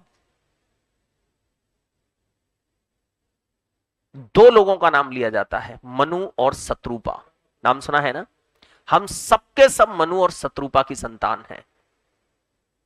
तो मनु और श्रद्धा कह लीजिए, कहीं कहीं उसका नाम श्रद्धा भी मिलता है, कहीं कहीं उसका नाम शत्रुपा भी मिलता है, वो नाम कुछ भी कह लो। यानी ऐसा बताया जाता है हिंदुस्तान के इतिहास में कि परमात्मा ने कोई दो लोग बनाए और उन दो लोगों की हम सब संतान हैं। पश्चिम का इतिहास कुछ और कहता है कि पहले मनुष्य जो है वो पानी में रहता था, धीरे धीरे पानी से वो जल और थल कीचड़ में उसमें रहने लगा, और उसके बाद फिर वो धीरे धीरे जंगलों में रहने लगा बानर की तरह, और बानर से धीरे धीरे विकसित होते होते वो आदमी बना है। हालांकि हिंदुस्तान का भी पुराना कुछ इतिहास ऐसा कहता है कि भगवान विष्णु का सबसे पहला जो अवतार है वो मत्स्य अवतार है पानी में, और दूसरा जो अवतार है वो 12 अवतार है। 12 अवतार यानी किसमें? कीचड़ में, यानी पानी से हल्का सा आगे बढ़ा। फिर आपने नरसिंह अवतार सुना होगा, यानी वो आधा मनुष्य भी है और आधा जानवर भी है, तो धीरे धीरे वो किस में कन्वर्ट हुआ है, आदमी में। तो पता नहीं, इतिहास, वो एक इतिहास की एक बुक है जिसका पूरी दुनिया में बड़ा डंका बजता है, वो आप लोगों को एक बार कम से कम पढ़नी चाहिए। सेपियंस करके एक बुक है, पढ़ी है किसी ने? सेपियंस नहीं पढ़ी है तो मेरा ऐसा मानना है कि आप इस जिस स्टेज पर हैं और इतिहास पढ़ने लिखने की समझने की बात करते हैं, तो सेपियंस नहीं पढ़ी है तो आप ऐसा समझ लीजिए कि इतिहास के मामले में कुछ परसेंटेज आप कम रह जाएंगे, क्योंकि जिसको सारी दुनिया एक्सेप्ट करती है, वो बुक कहां से स्टार्ट हुई है कि आदमी कहां से चला है और अभी कहां है और कहां पहुंचेगा वहां तक की बात करती है। गजब की बुक है। हालांकि कुछ मत उसमें ऐसे हैं जिनसे हर आदमी सहमत नहीं होता। हर आदमी सहमत तो हर आदमी की बात से नहीं होता, मेरी भी सारी बातों से आप सहमत नहीं हो सकते, और अगर हो रहे हैं तो आप ये समझ लीजिए कि कहीं ना कहीं आप में कुछ ना कुछ कमी है। आप फिर अपने आप में परफेक्ट नहीं है। आपको ऐसा लग रहा है कि नहीं, ये आदमी गलत बता रहा है, हमारे अकॉर्डिंग फर्स्ट ज्यादा बेहतर है, तो मैं कहूंगा कि ऐसा विद्यार्थी ज्यादा बेहतर है कंपैरेटिवली उसके कि टीचर ने बता दिया और हमने मान लिया। टीचर ने बता दिया और हमने उसको पत्थर की लकीर मान लिया, तो समझ लीजिए कि कुछ परसेंटेज आप में अभी कमी है, कुछ कमजोरी है। चलिए आगे की बात करते हैं। सांप्रदायिक दंगों से निपटने के लिए पुलिस को क्या नहीं करना चाहिए, क्या करना चाहिए अक्सर पूछता है, इस बार क्या पूछ रहा है, क्या नहीं करना चाहिए। पहला, प्रारंभ में ही अश्रु गैस और लाठीचार्ज द्वारा बल प्रयोग करते हुए स्थिति को नियंत्रण करना। तो स्टार्टिंग में ही सबसे पहले ऐसा बिना सोचे समझे, स्थिति कौन सी है, कैसी है, तो भाई ऐसा नहीं करना चाहिए। दूसरा क्या है, अधिकार क्षेत्र में रहकर कानून व्यवस्था को संभालना चाहिए, ये तो प्रॉपर करना चाहिए। अधिकार क्षेत्र में रहकर यानी आप अपने दायरे में रहकर क्या करें, कानून व्यवस्था को कंट्रोल करें, संभालें। यदि हिंसक भीड़ पथराव, आगजनी व लूटमार कर रही हो तो तुरंत फायरिंग कर स्थिति को नियंत्रित करना चाहिए। तो भाई ऊपर वाले ऑप्शन के कंपैरिजन में अब ये ज्यादा बेहतर हो गया कि सब आप आंसू गैस छोड़ सकते हैं, आंसू गैस छोड़ सकते हैं, लाठी चार्ज कर सकते हैं, लोगों को मार सकते हैं, धमका सकते हैं, पीट सकते हैं, लेकिन फायरिंग, पुलिस को फायरिंग की कोई परमिशन नहीं है। वरिष्ठ पुलिस अधिकारियों के नेतृत्व में अपना कर्तव्य पालन करना चाहिए, तो ये तो करना ही होता है। तो क्या नहीं करना चाहिए पुलिस को, फायरिंग नहीं करनी चाहिए, चाहे किसी भी तरह की स्थिति है। वो तो अगर स्वयं के बचाव की बात हो या कहीं कोई आतंकवादी गतिविधि हो तो भले ही आप फायरिंग कर सकते हैं, अदरवाइज कभी भी फायरिंग नहीं कर सकते।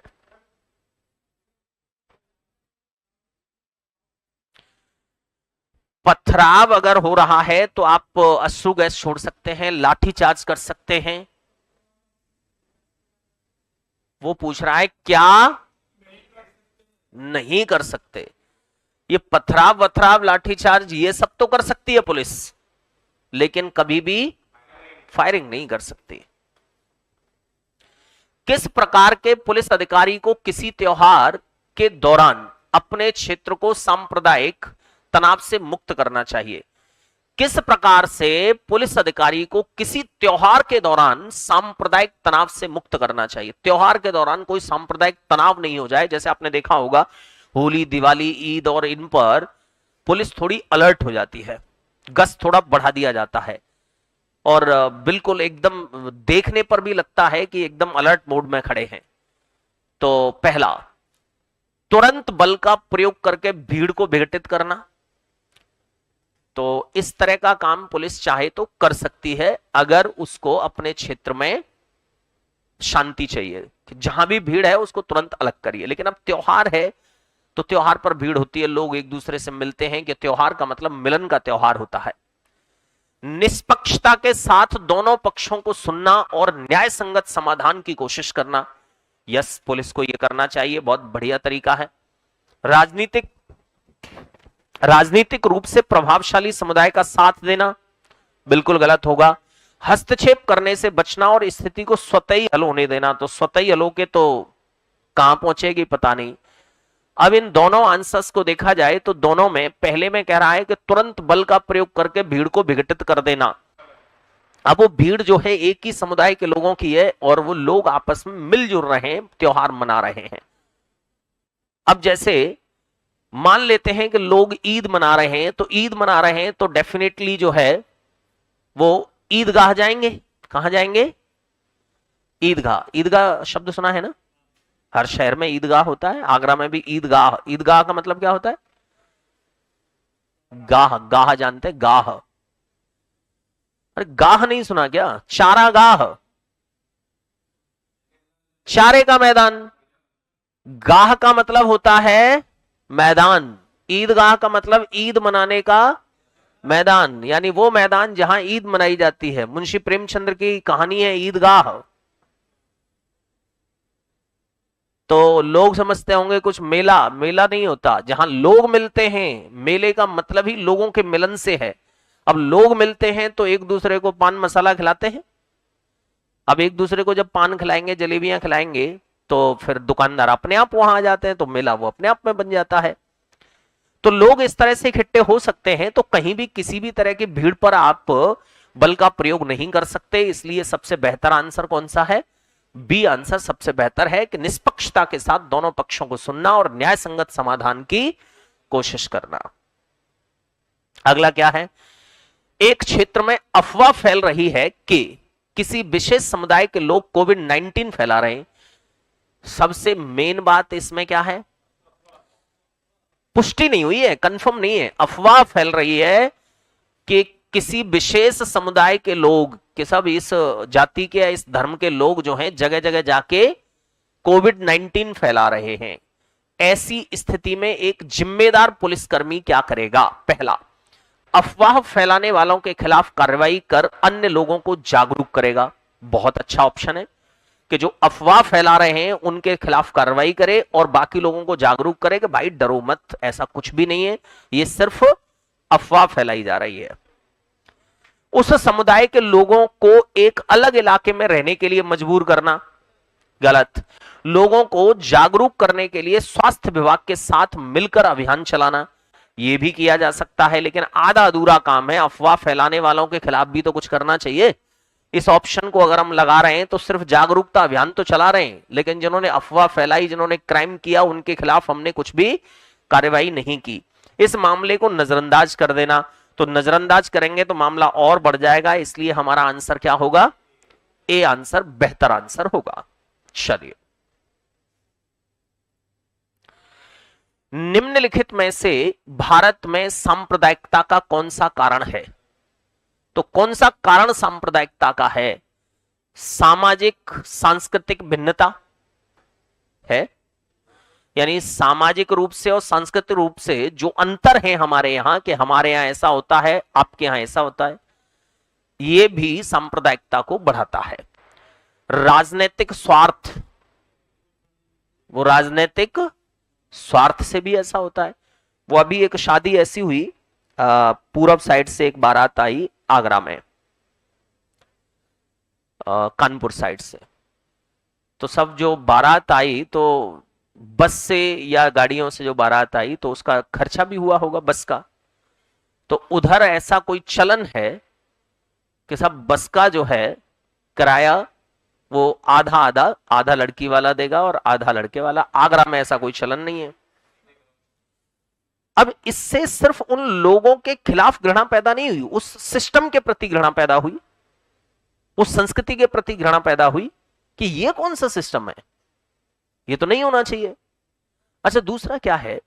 कभी कभी बहुत सारा जो अशिक्षित वर्ग है, या कभी कभी शिक्षित वर्ग भी, क्योंकि शिक्षित के नाम पर स्थिति ज्यादातर ऐसी देखने को मिलती है कि इंटर के बाद बीए और मरने के बाद कार्य होना चाहिए। अंतर क्या आएगा, बदलाव क्या आएगा, ये पता नहीं है।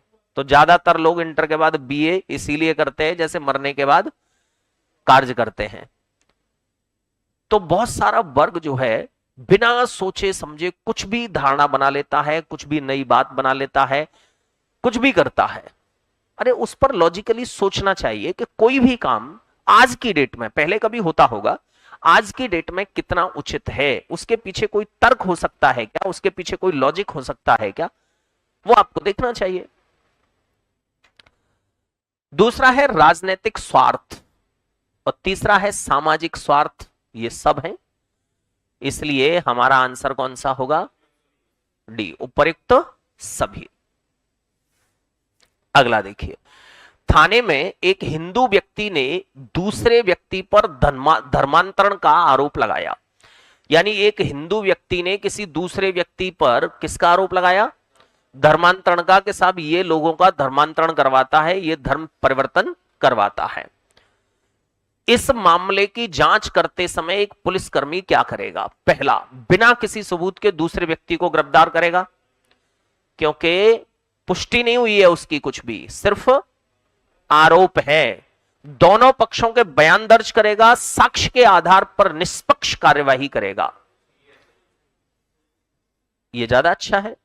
हिंदू व्यक्ति को सलाह देगा कि वह अपना मामला वापस ले ले, दोनों में सुलह का प्रयास करेगा, यह भी गलत। क्राइम अगर हुआ है तो फिर हमें उस पर संज्ञान लेना चाहिए। एक पुलिसकर्मी ड्यूटी के दौरान किसी धार्मिक प्रतीक का प्रदर्शन कर रहा है, यह कैसा व्यवहार है? एक पुलिसकर्मी, वो भी कब? छुट्टी के समय नहीं, ड्यूटी के दौरान धार्मिक प्रतीक का प्रदर्शन कर रहा है, उस स्थिति में आपको पुलिस वाला कैसा होना चाहिए? धर्मनिरपेक्ष। कैसा होगा? धर्मनिरपेक्ष होना चाहिए। और वो ड्यूटी के समय किसी पर्टिकुलर धर्म की बात कर रहा है या धर्म के किसी प्रतीक का प्रदर्शन कर रहा है, तो कैसा व्यवहार है वो?